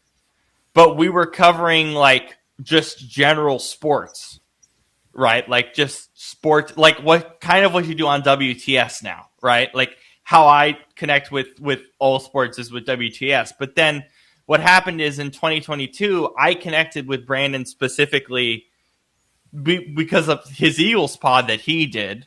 Mm-hmm. Or was it 21? So he did like an Eagles pod, and then in 2022, it was that fall, I think. Yeah. So at the end late of 22, at the end of the 21 NFL season. So by that point, I was basically leading like 1,000. I was leading like 1,000 interns through like our NFL. I'm not joking, Brandon. We had at least 1,000 people in there, right? At that place, it was a lot, and by the end, the site couldn't handle it. It was bad. Yeah, so they're out of business now. But it was at least 1,000 people. I was managing it by myself for at least, I think, 6 or 7 months. I took a job that didn't really go anywhere. It was kind of a mess. And so when I took that job, I left there. I stayed for a little bit. You stayed for a little bit. You left a couple months after me. And then I moved on to our previous employer before Millions by happenstance, actually, thanks to Dan Bespris, who's been a huge supporter of what we've done. We've supported what he's done for all these years. Mm-hmm. He's amazing. We love him so much.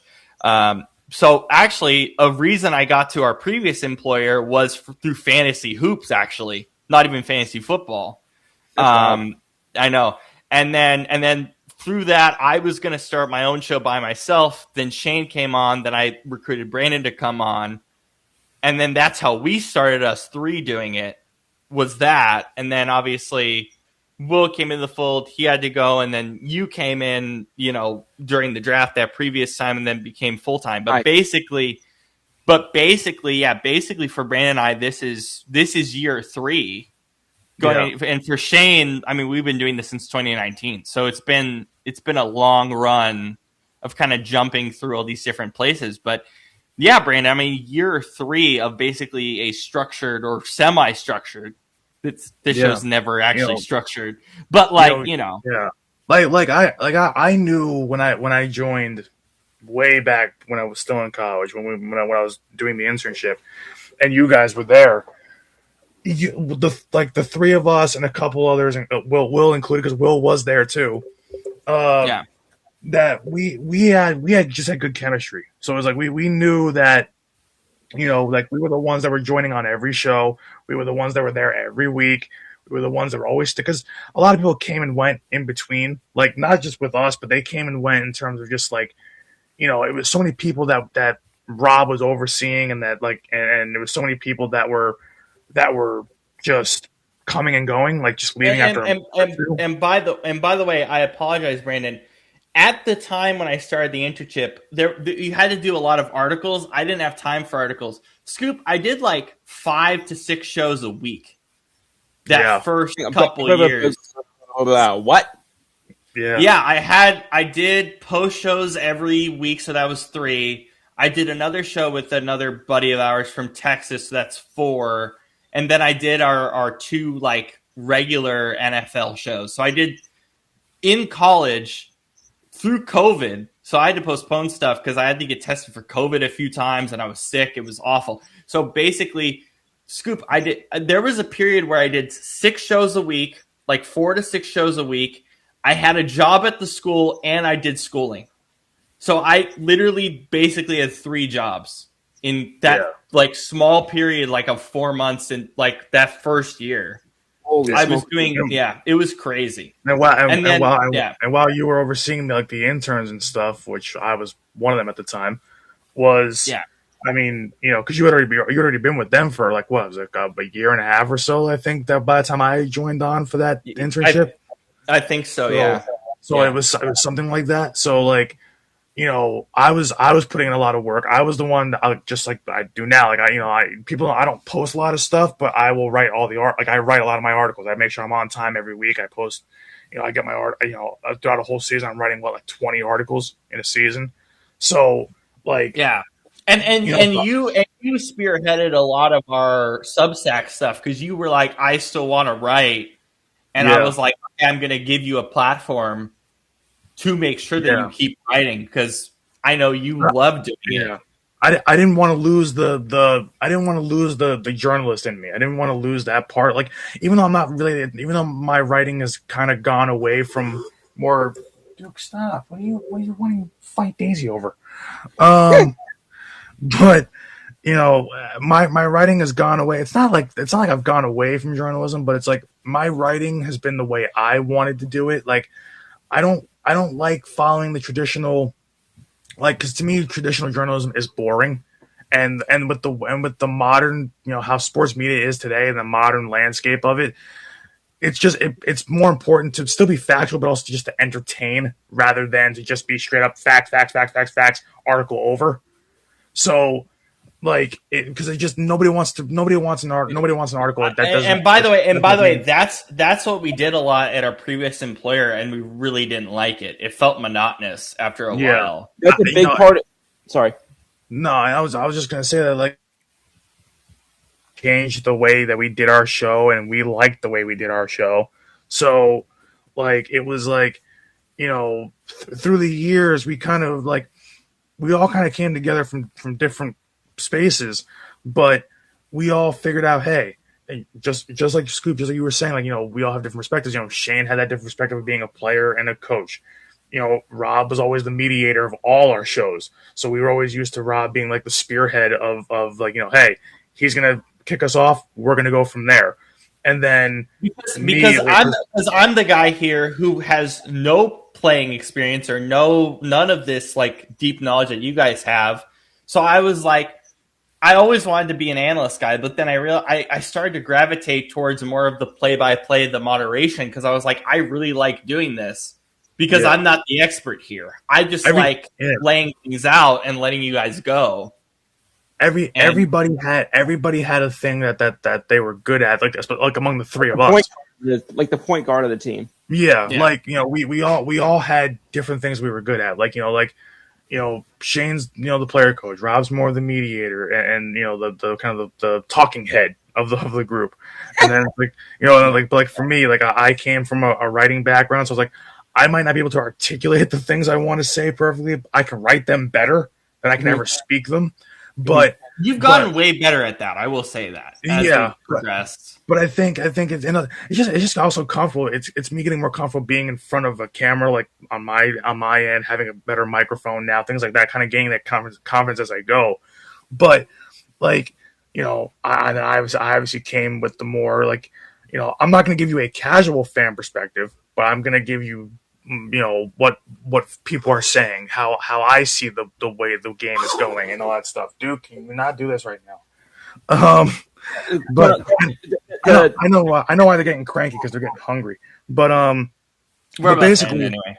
But basically throughout this whole journey, and then to get to the end of this season, and for it to be, the way I like to phrase it is, this is our third year as starters.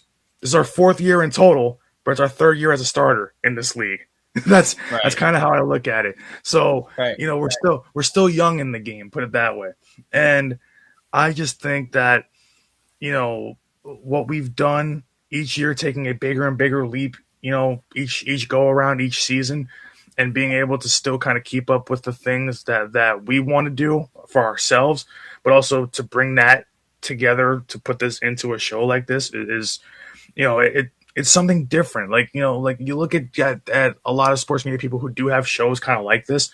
Yes, they're all kind of from that same background. They're all either former players, or they're all just sports analysts, and that's it. They never played. But it's like, we have a former player / coach. We have a mediator. We have someone who talks more like a fan like me. We have an analytics guy in Scoop. We have all these different things where it's like there's something for everybody with each one of us.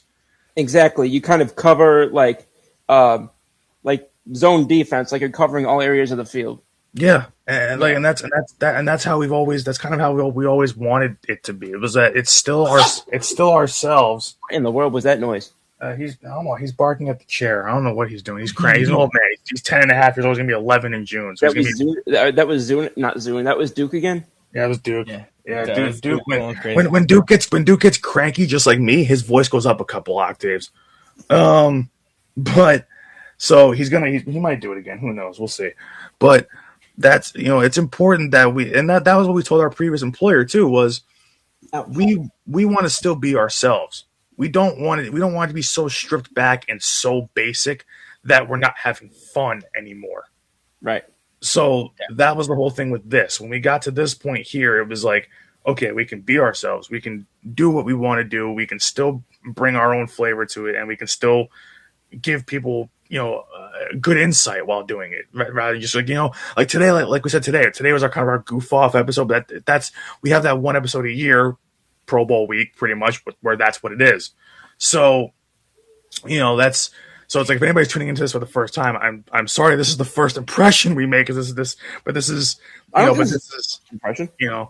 It's but you're like, the thing is, every show though, you're always gonna get something like this. You're always going to get something like this, because one of the things that we do, and obviously we do pre-production stuff and whatever through text, but like one of the things, I have a layout, but we just go. Like, I don't make you guys write stuff. You can take notes if you want. Like, part of why we do this show every year as kind of a celebration and us just kind of goofing off is because I do want people to kind of see our personalities just as people too. And so this one's kind of fun, where it's really not, most of our shows aren't very structured.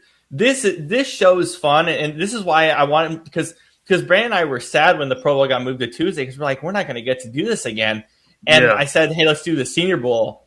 I had an epiphany, let's do the Senior Bowl, because Brandon, for the 3 years or 4 years now that we've done this specific show, we love it so much because it's just Yeah.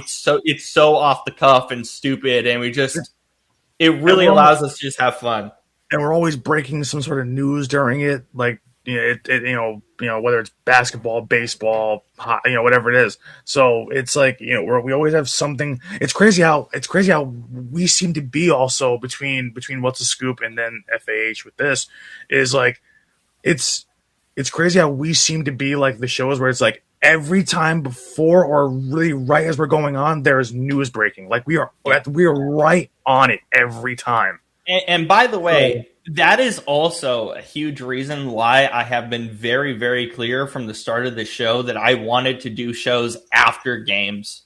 Yeah. Because after games, I get that. I get it, man. Like for 22 some odd weeks, we are exhausted. We are battered. On Sundays in particular, we're exhausted. We're battered. It's been a long day.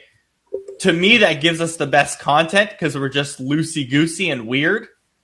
But again, it also just creates immediate reaction, thoughts. Yeah. It just, to me, I've always been a big proponent of Thursday, Sunday, Monday nights. Let's go. I'm not going to do any other day. Yeah, and I think that's great to do like the immediate reaction thing because one, sports moves so fast that it's like we say on Thursday, like with WTS.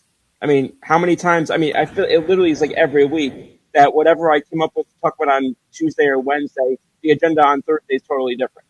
And like you said with us, like how many times did we come on the show this year and either Rob or Brandon or myself or a combination thereof, or Shane doesn't really get heated about much, I don't think, but like one of us or a combination thereof were heated about something because it had just happened because the game's just ended. Like you wouldn't get that same sort of fire if it was if it was done the next day or 2 days. The Monday morning quarterback stuff when they all kind of let the reactions kind of settle down and that's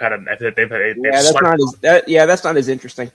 Yeah, it's not. The only time we do it is the Super Bowl because I'm thinking, hey, everyone's at a party and it's like basically a holiday. That's the only time we do it the day after. But that's it. And the thing is, with the Super Bowl in particular, we're hot about the Super Bowl for 6 months. So it really doesn't matter. Yeah. But that's why, like, I get it. Like, I feel it where we're battered, we're tired, we're exhausted. But to me, I think it's just the best way to approach it. Because if we're like this, we're giving you kind of our authentic selves in a lot of ways. Yeah. And I personally don't feel like I'm that different this week than I am any other week. But we're not different. It's just more so. It's like it's even more relaxed than what we normally do. It's like this is what we would be talking about if we didn't have an agenda type thing. Pretty much. That's the entire point of this show. That's the entire point. And it's funny, we still covered a lot of football, even in the 3 hours. We still about an hour of the show was still spent on football in some capacity. Right. Well, that's what was funny is we started out with like this with this being called like the Senior Bowl celebration or whatever the hell we called it, and then we spent like an hour and a half going to I don't even freaking remember what we were talking about, but we weren't even talking about sports, I don't think. And then that's the intention of this show. And then we brought it back to football, and then now we're ending up here. Like, it's just so funny to me how, like, the Senior Bowl celebration ended up, half of it was not even about sports in general, which I thought was cool. I mean, that's, as Brandon knows, that's always been our goal with this show, and that's why we love it, because it really is a celebration. It's just us shooting the shit for hours. And it's good to bring it back. It's good to bring things back full circle to where you just started, from. So it's like, we start out with the Senior Bowl, we end up coming back, and we slowly brought it back to football. Like everything that we were talking about in some way, though, you can kind of tie it back to football. Yeah, so it's just like it's the 1 year. Like I think about this season too, and how much we all grew throughout it. Like we talked about that in previous years, but I think having 4 people on most nights, excuse me, when you get because 3 perspectives is one thing, but it feels like If you had 5 or 6 people, it feels like it's too much. 3 after a while feels a little bit stale because you're getting the same things over and over again. But when you get the 4 of us, I feel like it just feels like that's the sweet spot.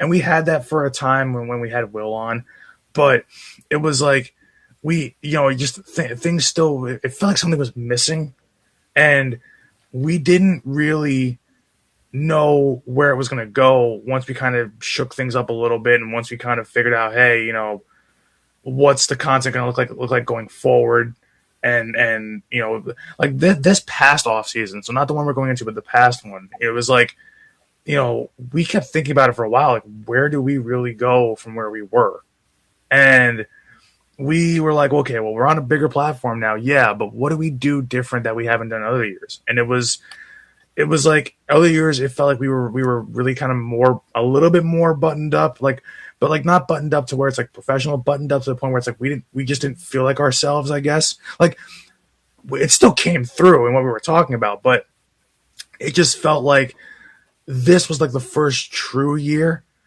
where every show felt like we were giving our best in terms of what we were talking about, but it was still us all the time. Yeah. And honestly, bringing you on Scoop full time was huge for us, I think, because we felt like, okay, like we have the proper mix now. Yeah. In a way that was, so bringing you on, I think was huge. And then obviously having Adam as well part-time to kind of bounce things off of. Right. But and no, like I would very much say the same for you joining on WTS as well. And and also you talked about, the kind of breaking stories and whatnot on, every show. I mean, I would say that the Paul George getting busted for PEDs, I would say that qualifies. Yeah, we didn't get a chance to talk about that. I'm just mad about it, really. That's all I gotta say. I'm just pissed. I just think it was so dumb. Like as a veteran and what I think was a well-respected high basketball IQ player. He's not that well respected. He's not that well respected anymore. I'm going to be honest. It's not even the PEDs thing. And again, the PEDs thing, like, hey, get your stuff cleared. Look, everyone struggles with stuff mentally. Like, get your stuff cleared. Right. His attitude is just soured over the years. Like, for some reason, it's really soured, and a lot of it is the environment with LA and Philly, where he's just not playing. Like, I mean, he is playing. Like, he's actually played a good bit this year, but it's like the expectations for him has soured. But this kind of felt like, to me overall, with the PEDs thing. We've gone way longer than I thought we would, but it's fine. We're almost at 4 hours now. It's fine. It's fine. This is what the show is. Anyway, so the thing with the PEDs thing with Paul George is, I hate to say it, but I just wasn't really that surprised. I came, and again, it's very clear that he wasn't intentionally doing it at all. And so that's fine. Like, I can respect that, but I also can't respect the fact that you, as with guys like Joel Embiid and a lot of what's going on in Philly in general. Forgot about that. Right. Like, Joel's actually doing really well right now, impressively. That whole roster is doing pretty good. They're a lot more competitive than I think we thought they would be at this point in the year. But again, like, the thing with Philly is, and this is the core of what's happening in Philly right now, is Philly doesn't really care about Embiid and Paul George. They care about VJ Edgecombe and Tyrese Maxey. Yeah. Because that's the future of that roster. And so this thing, as like, I feel sad for Paul George in a way, because it's like, I get it. People go through depression. People go through tough times. You need medication. I have depression meds as well. But you need to get that stuff cleared. Like, you got to be more responsible than that. And it is kind of a microcosm of how everyone has felt about Paul George. Sorry, I was too late on the last name there. But it's just like that's really what it is, I think, ultimately. It's like, I don't really feel that bad because he's a player. And I'll be honest, this Sixers team, even for how good they've been over the past month, I still cannot bear to watch them play basketball because I just don't know how healthy they're going to be in the playoffs. And maybe this helps Paul George get healthy in the postseason, but I have no idea. I don't. I have no idea. Can I add something onto that? Please go ahead. Okay. So they are, I think, the team and like we always talk about in different sports, how there's always a team that gets far more attention than they're on the field or on the court or on the ice or whatever play warrants. I feel like that's Clippers as well. Clippers and Sixers, both. I was going to say, ahead, Scoop. But not only this year, I feel like that's been the Sixers for like a decade, because by far, absolutely. Just because again, last year they were horrible. The year before that, they lost to the Knicks in the first round. Then the previous 4 years they had lost in the conference semifinals, or it's 5 of 6 years, something like that. And then before that was when they were going through the whole process scam. So it wasn't a scam. It actually worked after 6 years, but whatever. Well, yeah, after 6 years, yeah. But my point in saying it that way was just the fact that everything that it was supposed to be, I'm sorry, for them to be that bad and have that many, draft picks and that many high picks and that much cap space and whatever, I don't think that their vision was to go to and lose the conference finals 5 out of 6 years. Well, and that's what I think is so fascinating. And make three times more noise off the court than on. Oh, true. But I think what's so interesting is, and Brandon, I'll let you go after this. I think what's so interesting is the excitement for Maxey and VJ is through the roof, and it should be. They're both young, talented, really good players. They have a lot of potential left to go. And to me, when I watch them, I'm like, Paul George and Embiid actually hurts them more than it helps them in terms of what they're trying to do from a growth perspective. And I think you're going to see a lot of that with Paul George out for 25 games. And then who knows in the next, 5 or 6 days, Giannis could come into that fold. What does that look like? Potentially, we have no idea. But I just think in general, Philly has moved on to VJ and Maxey, and rightfully so, Brandon.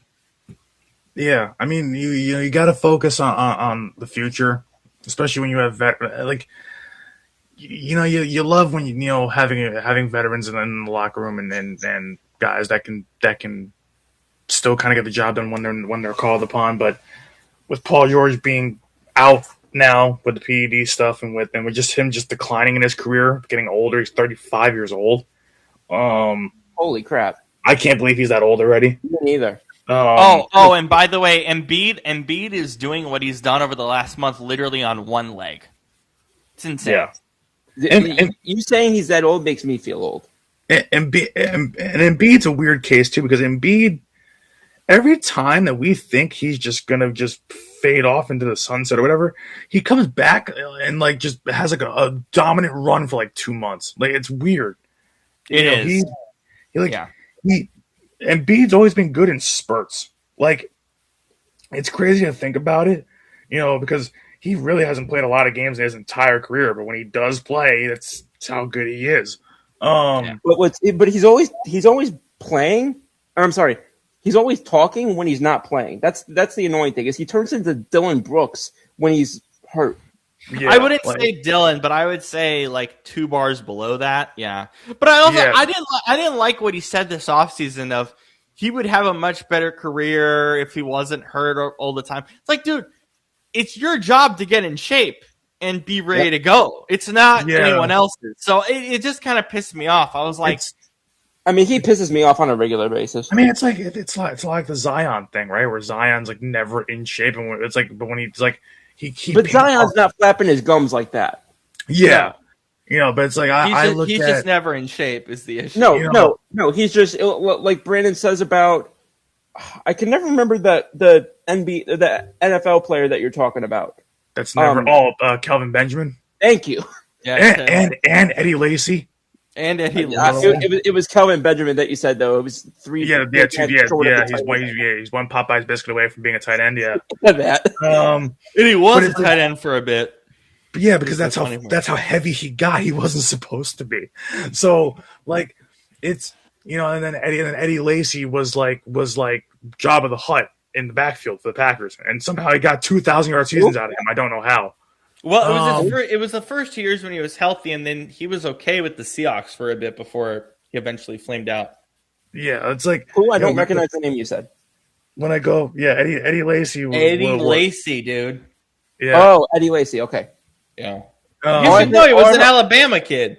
No, I know. All I heard was A, and then I heard the Hut. I was really confused. Yeah, like I think about like where Paul George, because we all know Paul George will make the Hall of Fame when he's done playing, but I mean, the NBA lets everybody in. yeah, but I'm saying like he does deserve to be in. But Yeah, I would say so. I mean, he was one of the last guys to really play effort on defense. So that's what I'm saying. Like people like a lot of people, because we're so far removed from the Indiana Pacers era. But for us to remember, like people forget. Not a lot of people, but there are some people that do, because they think about how much of a head case he is now, whatever, and all this stuff. I'm like, well, you forget that Pacers Paul George was a different animal. Pacers Paul George was special. The thing is with these guys, this is the case in modern NBA. It's always one injury that changes the direction of your career. If he doesn't have that ACL tear in that USA exhibition, he has a different career. Yeah. If Kawhi doesn't have the knee issue he had in San Antonio, he has a different career. And I think if he had retired after that second year in OKC before he ever went to LA, I think he would have been in the Hall of Fame already, or at least or at least under serious consideration, even though he wasn't even 30 yet. It's like Paul George had such good numbers, even after he left Indy. But it's like, well, we know when he retires, the only team that'll probably retire his number is Indy. But no, I think the Clippers might consider it. Maybe he didn't. They might a lot there though. They might, just because just because Ballmer loves them too much.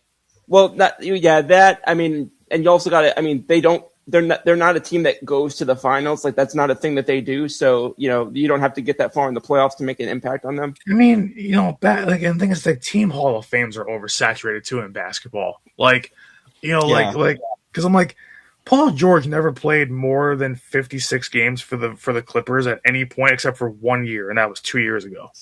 Oh, so wait, that reminds me. I have a bigger Kawhi question.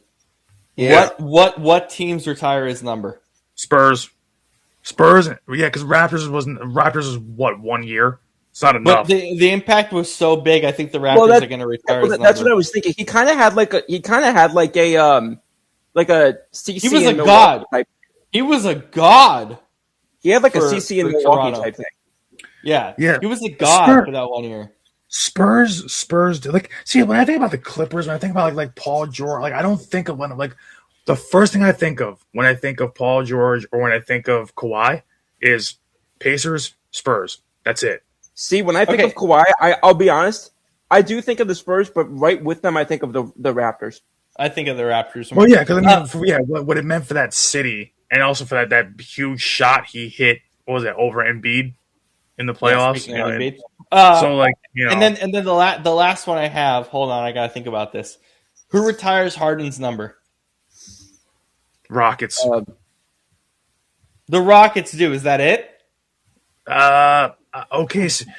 By the time he blew up in OKC, it wasn't long enough. Yeah. Maybe. I'll tell you, I genuinely think it's going to be only the Rockets because not only because of that was like his only, or that's because pretty much his entire peak happened there, but because he completely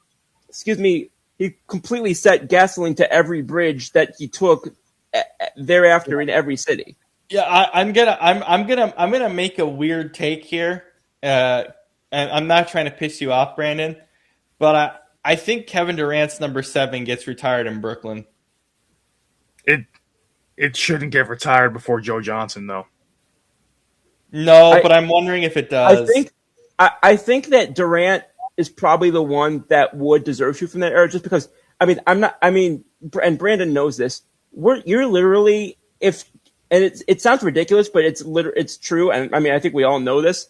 If Kevin Durant had a smaller foot, the Nets probably win the NBA Finals. Yeah. Sure.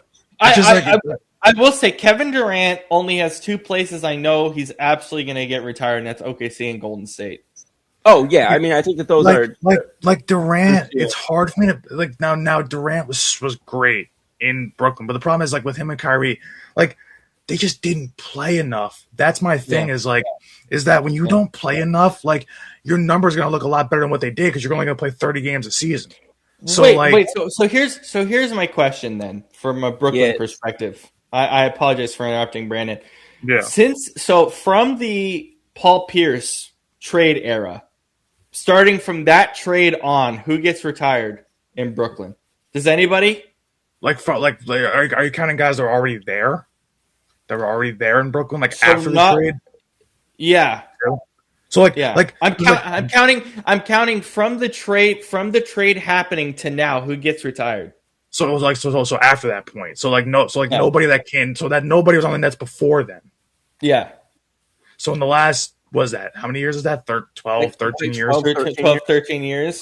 So in that time, it should be Joe Johnson. Right. It's really tough after that. Devin Williams, did he get but Devin was there before. That's why I was asking. I was saying, are you talking about before, or are you talking about when they were still there? So Joe Johnson was still on the team by that point, right? Joe Johnson, I think he came right around that. It was somewhere right around there. Okay, I'll count Joe. Is that it?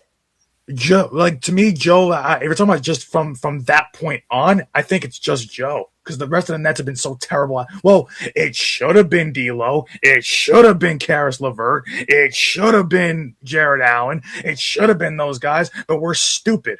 So it should have been those guys. It wasn't. So. Well, I would say not Karis. I think Karis was still more rotational even at now. But I think he was really good. I think D'Lo and Allen definitely, but yeah. So you're telling me from the last 13 years of New York Nets basketball, or New Jersey, Jesus Christ, New Jersey Nets basketball. It's just Joe Johnson. That's it. If you count from when I started watching, so me growing up, being when they were still in Jersey. Well, we forget about this because he's still playing, which is insane. I don't know why. It's our all-time leading scorer. It's Brook Lopez. Brook Lopez will go into the Nets easily. Yeah, Brook Lopez will definitely go in. Yeah, Brook Lopez is one of the best players in our team's history. And no, but I all I'm thinking about is just after that trade. Because the thing is, the Nets blew up so much of their future, and then they did it again so quickly, 4 or 5 years later, that it was they didn't get a chance to get anybody out of it. So it was you had Joe Johnson when they were still in Brooklyn, or not Brooklyn, when they just came to Brooklyn, I should say, because that's when they got Joe Johnson, because Joe Johnson never played in Jersey. So, after that trade was done and Joe Johnson was here, and he wasn't a result of that trade, but being, Joe Johnson, people always think about Joe Johnson as an Atlanta Hawk and how good he was there. And yes, he was really good there. He was good in Brooklyn too. But Joe Johnson was fantastic in Brooklyn. Joe Johnson is one of the reasons why, if it wasn't for him, I would not be following any Nets basketball the last 15 years, probably, because of how bad the team's been over the last decade and a half. Joe Johnson is what kept me in it, because Joe Johnson, his nickname even back to his Atlanta days was ISO Joe. But the amount of big shots, people talk about he was a great overall player in Atlanta. Yes, he was, but there was not in recent Nets history. There's only two guys who I want with the ball in their hands to end a game: Vince Carter and Joe Johnson. Joe Johnson was Mr. Big Shot every single game for the Nets. 100%. All right, last question for you, Scoop. If Zion gets traded on Thursday, is he in the Pelicans Ring of Honor? I'm trying to think. Just because we're such a new team, And not only that, but like, I mean, you guys know that. I mean, we were the New Orleans Hornets. Then the Charlotte Hornets took that name back, so we became the Pels. Because here's the thing: after CP3, and like you can make the case. I think that he's already a top 5 player in team history, even though he plays like 5 times a year. So it's like here. Do you mind if I pull up our like all-time stats real quick? I just want to just have the information in front of me. Real quick, you know who's going into your guys' Ring of Honor though, and like before he even does, obviously it'll be Anthony Davis, and it'll be Brandon Ingram. He should. I still. Wait, do we think Brandon Ingram is going to the Pelicans Ring of Honor? Did you not watch Brandon Ingram in New Orleans? And he was really good. I'm just debating it, but yeah, I think so. Yeah. And I have to double check exactly what his numbers were, like career wise, but I think that there's a case to be made that what's his face? Shucks. Of course, now I'm short circuiting on the damn guy's name. We just traded him a couple of years ago. In the last couple of years, I have no idea. You've traded too many people. Yeah, that's entirely fair. Drew Holiday.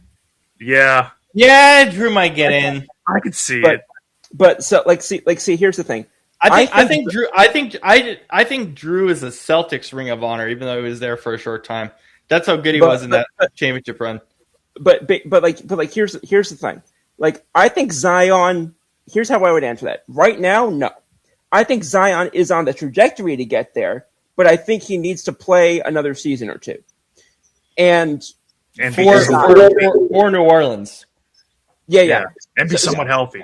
So your question being, if he gets traded on Thursday, I don't think so. I think there's a strong discussion about it, but I would say I don't think so, just because, again, what the three best guys in the organization's history, which again are CP3, Davis, and West, what they did for the organization is just so much above the others that I think it would just be, no disrespect to Zion, but I just think it would be disrespectful to those guys to include him. All right. And speaking of Chris Paul, we know he's going into New Orleans Hall and the Clippers Hall. We know he's going into the Hall. Yep. Yeah. But it's so funny to me that it's like people talk about, guys who are synonymous with, a team or one thing or another, or guys who are considered like the face of a team. I'm surprised that more people don't realize just how much CP3 is at the top of almost everything in New Orleans history. Oh yeah, because you know why? Our generation was a little bit too young when he left New Orleans. Yeah, myself included. Like I remember him from New Orleans. I started watching basketball when I was about 6 years old. So I remember him in New Orleans. Yeah, but like but our generation just as a whole remembers him in LA. Yeah, I started watching the NBA right after he got traded to the Clippers. I will say one CP3 thing. He's going to be on a new team in the next few weeks, and I have the perfect team for him. Going back to NOLA? No, I know exactly where he's going because this team needs a guard badly, even a bench guard. And I don't think they're going to get one at the deadline. CP3 will be a Houston Rocket again. Wow. Because they need a point guard. They need some kind of point guard, and he would fit as a good bench point guard. There you go. There he is. As a New Orleans Hornet. Yeah. 2K. Is that 2K8? Right. That's 2K8. Right? Yeah. Yep. 2K8. Yep. Yeah. So yeah, I think my hot take is that he will be a Rocket, or he'll go back to OKC. But I don't think OKC has room for him. But yeah. All right. Anything else before we go, guys? I don't get why. Real quick, I don't get why he just won't retire. I don't get either. But I think he wants one more shot at a ring, and I would. He's got to hang it up. Unk don't got it anymore. Well, here's the thing. He is retiring after the year. Yeah, I know. As long as he goes somewhere. Yeah, but my God, it should not have been this long. No. It Well, shouldn't have been this long. part of it is at like 38 years old, he was getting paid $50 million a year. He wasn't just going to let go of that money. Or like my God, Chris Paul's been in the league so long. Like, does he need the money? It's Chris Paul. If I offer you $50 million to play basketball and you're 36 years old, are you going to take it? Probably, but exactly. But at the same time, I also want to think about can my body handle it, and his can't. So I don't care. I'm making $50 million. This is the NBA. I don't care.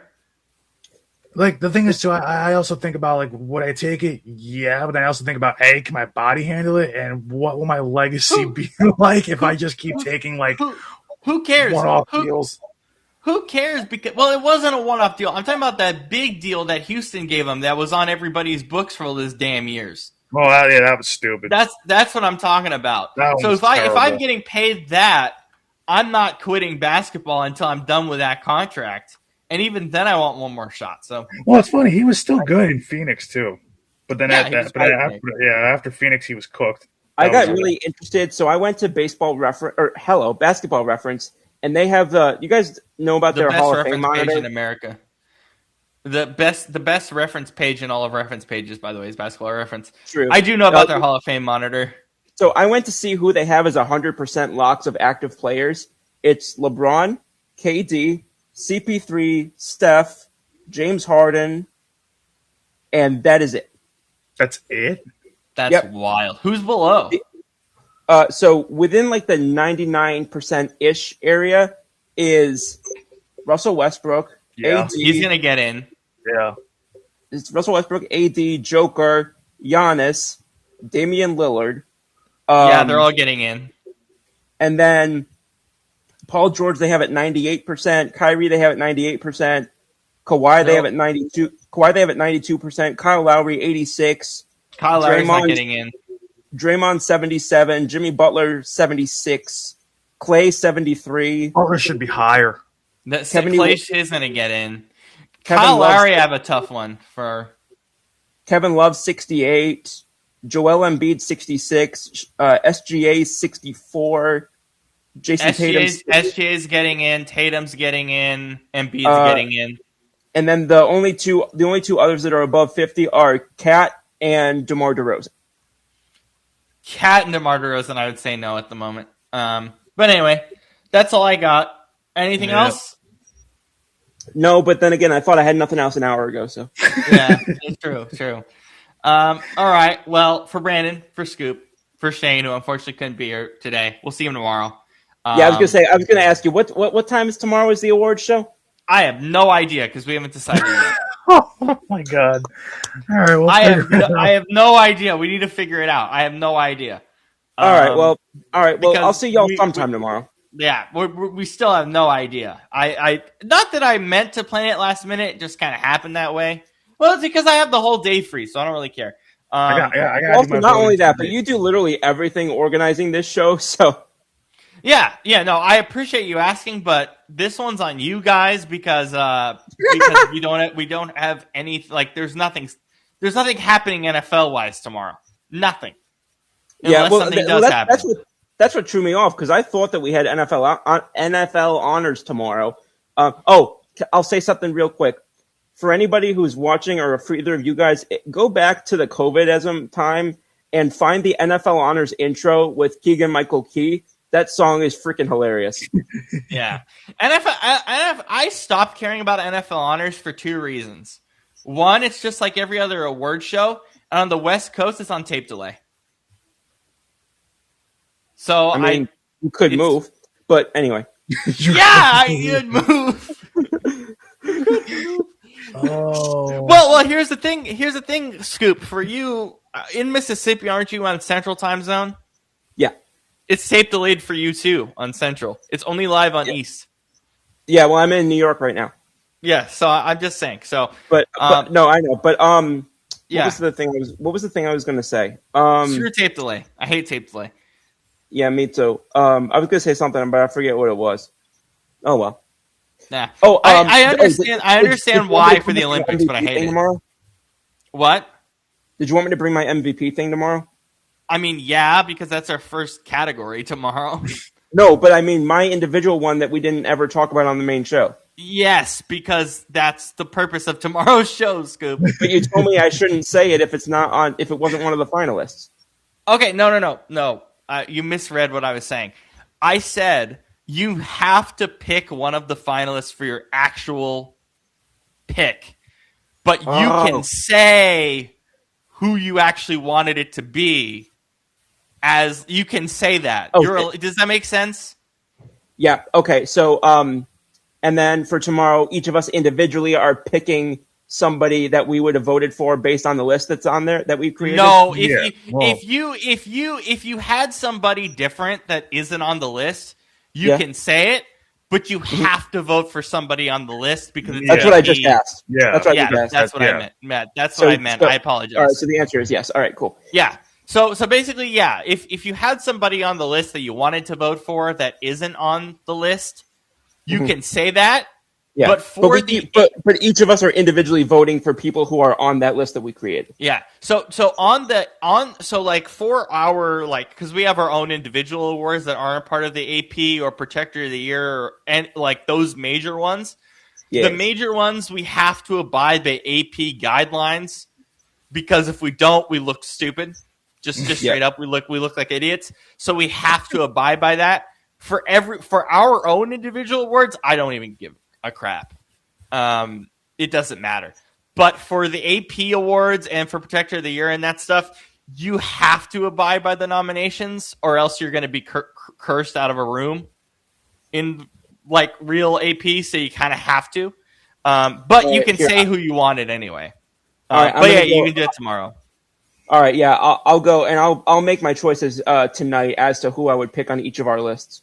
Yeah, we have a really good list. I'm not going to spoil anything, but some of these awards that we picked, I'm struggling. Like the nominations that we did for our individual awards that we like to do, which if you're new to this show, you're going to find out what they are tomorrow because it's a pretty long list. I'm gonna have a long night tonight voting on these because the like some of our like our individual awards are actually really tough. Like they're not easy. Because that's how weird this year's been. The AP ones, I know who I'm going to take for each of them. Protector of the Year, I don't know yet. I have to really think about Protector of the Year. And by the way, you guys are going to love who's on the Protector of the Year panel. It's like one of the best panels in human history for an award. But the AP awards, I already know I'm voting for all of them. I have no freaking idea because I misunderstood the whole situation. So, what you misunderstood that we had to pick AP guys? No, I misunderstood the NFL awards, like the list. I'll mention this off the air because I don't want to keep dragging the show along. No. Tell me, I want to know what were you confused by? Okay. I didn't realize that each of us individually were making a vote for each of the categories that we created. I thought that we came to the show and we for some reason I thought we made the votes like then like as a group. Oh, yeah, I originally was going to do the first year we did this. I originally was going to do that, but I realized we're too opinionated and we don't have any central thought process. So basically, that's probably one of the things I like about this show. So basically, Scoop, here's how this works. Just for you all to know. Thank you. For someone to actually get the coveted award other than MVP, because MVP I'm giving it to two people. I'm just going to give it to them. I'm going to veto everybody and give it to them because they deserve it. But I have to because I think it'd be stupid not to honor both guys. So we are going to honor both guys. But I wish you were making like an actual vote in the AP. I know. But that's kind of the point. Decide. But that's kind of the point, though. Is part of why I stick by AP guidelines is we have to show part of why we do this is I want to show the voters that we're better at voting than the actual voters, so we get put in to the AP voting because I think we would do a better job. But anyway, So basically how this works is if everyone or one of us has a different opinion than somebody else, they don't get the primary award. They just get the award for the actual person. But if we all collectively vote for the same guy... You lost me. Okay. They don't get the primary award. They just get the award for the actual person. I'm lost. Okay. So let me explain better. So we don't have a trophy. I wish we did. Me too. But if we had a trophy to give out to people, I would only give that trophy out to that person if we all agreed on who won the award. Okay. If that makes sense. So it does. Yeah. See, Because I have a very literal brain, as you know from the analytical stuff. So I was thinking you literally had something you were going to. I'm like, how are you going to give something to somebody? I hope so, man. I wish we had an awards budget. Me too. But that's why I was so confused. I'm like, what are these two different awards, and where'd you get them? No, but again, so if individually we both pick somebody different, then it's like, okay, you actually don't deserve our like primary group award. Minus MVP, because I'm giving it to two people and I don't care. They both deserve it. Yeah, and it's not, and as we mentioned, my person was somebody else anyway. Yeah, so it's like I want to give it to both of them because they both deserve recognition. That's basically it. But for every other award, I hope to God we have similar picks because there's never been a year that we don't give out the actual like full award. I'm scared this might actually be the year, so I'm a little concerned. Wait, but back up again. Rewind. So, for which category are you talking about? There's never been a year that we don't all give out the same award. I'm confused. For the award show, we've at max had a group agreement on an award at least 3 or 4 times. Yeah. Oh my God! I just realized we forgot 2 awards, and I'm pissed that we have to do. Jesus. What are they? We have to do best kicker and best punter. We have to do best kicker? Yeah, we have to pick best kicker and best punter. That last 6 weeks, I think one of my legs would have been more effective than the ones that I was watching in the NFL. I forgot that we have. I forgot that we have to do that. So we need to go do that. Really. Quick. I know who I'm giving my best kicker. Yeah, I think we all do. Oh yeah, best kicker is. Oh my God, who? I'm blanking, but I think I know who it is.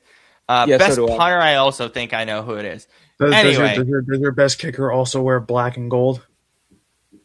Oh yeah, we know. Okay, I can just write it down. I know who it is. Best punter. Best. Oh, see, that wasn't who I thought he was going to say. Oh Jesus Christ! Okay, we'll plan this off air because I forgot. That's why I said that in the first place. God damn it! Okay, this is why I'm scared. Are we going to give out any group awards? I don't think so. I don't think because even if the 3 of us have been like in lockstep, Scoop's the contrarian, so it's like I don't think it's going to happen anyway. Anyway, I forgot we have to do best kicker and best punter. But we'll make sure we do that before the show tomorrow because I need to make a list because I forgot to do it. Anyway, that's a preview of our awards. We've went way over time, but who cares? This is what the show is. I mean, we decide how long we go on, so. True. Except I was intending to end right when the Senior Bowl ended and we went another hour. But it's fine. Who cares? So much for that. We'll see you tomorrow. For Brandon, for Scoop, for myself, Robert, and for Shane. Thank you guys for a wonderful 2025. We'll see you tomorrow for our awards show. Hopefully it's more entertaining than the actual NFL honors. Because, my God, that show is not entertaining at all. I apologize. It's not. All right. Peace out, everybody. Thank you for joining us. Peace. See you, everybody. Peace.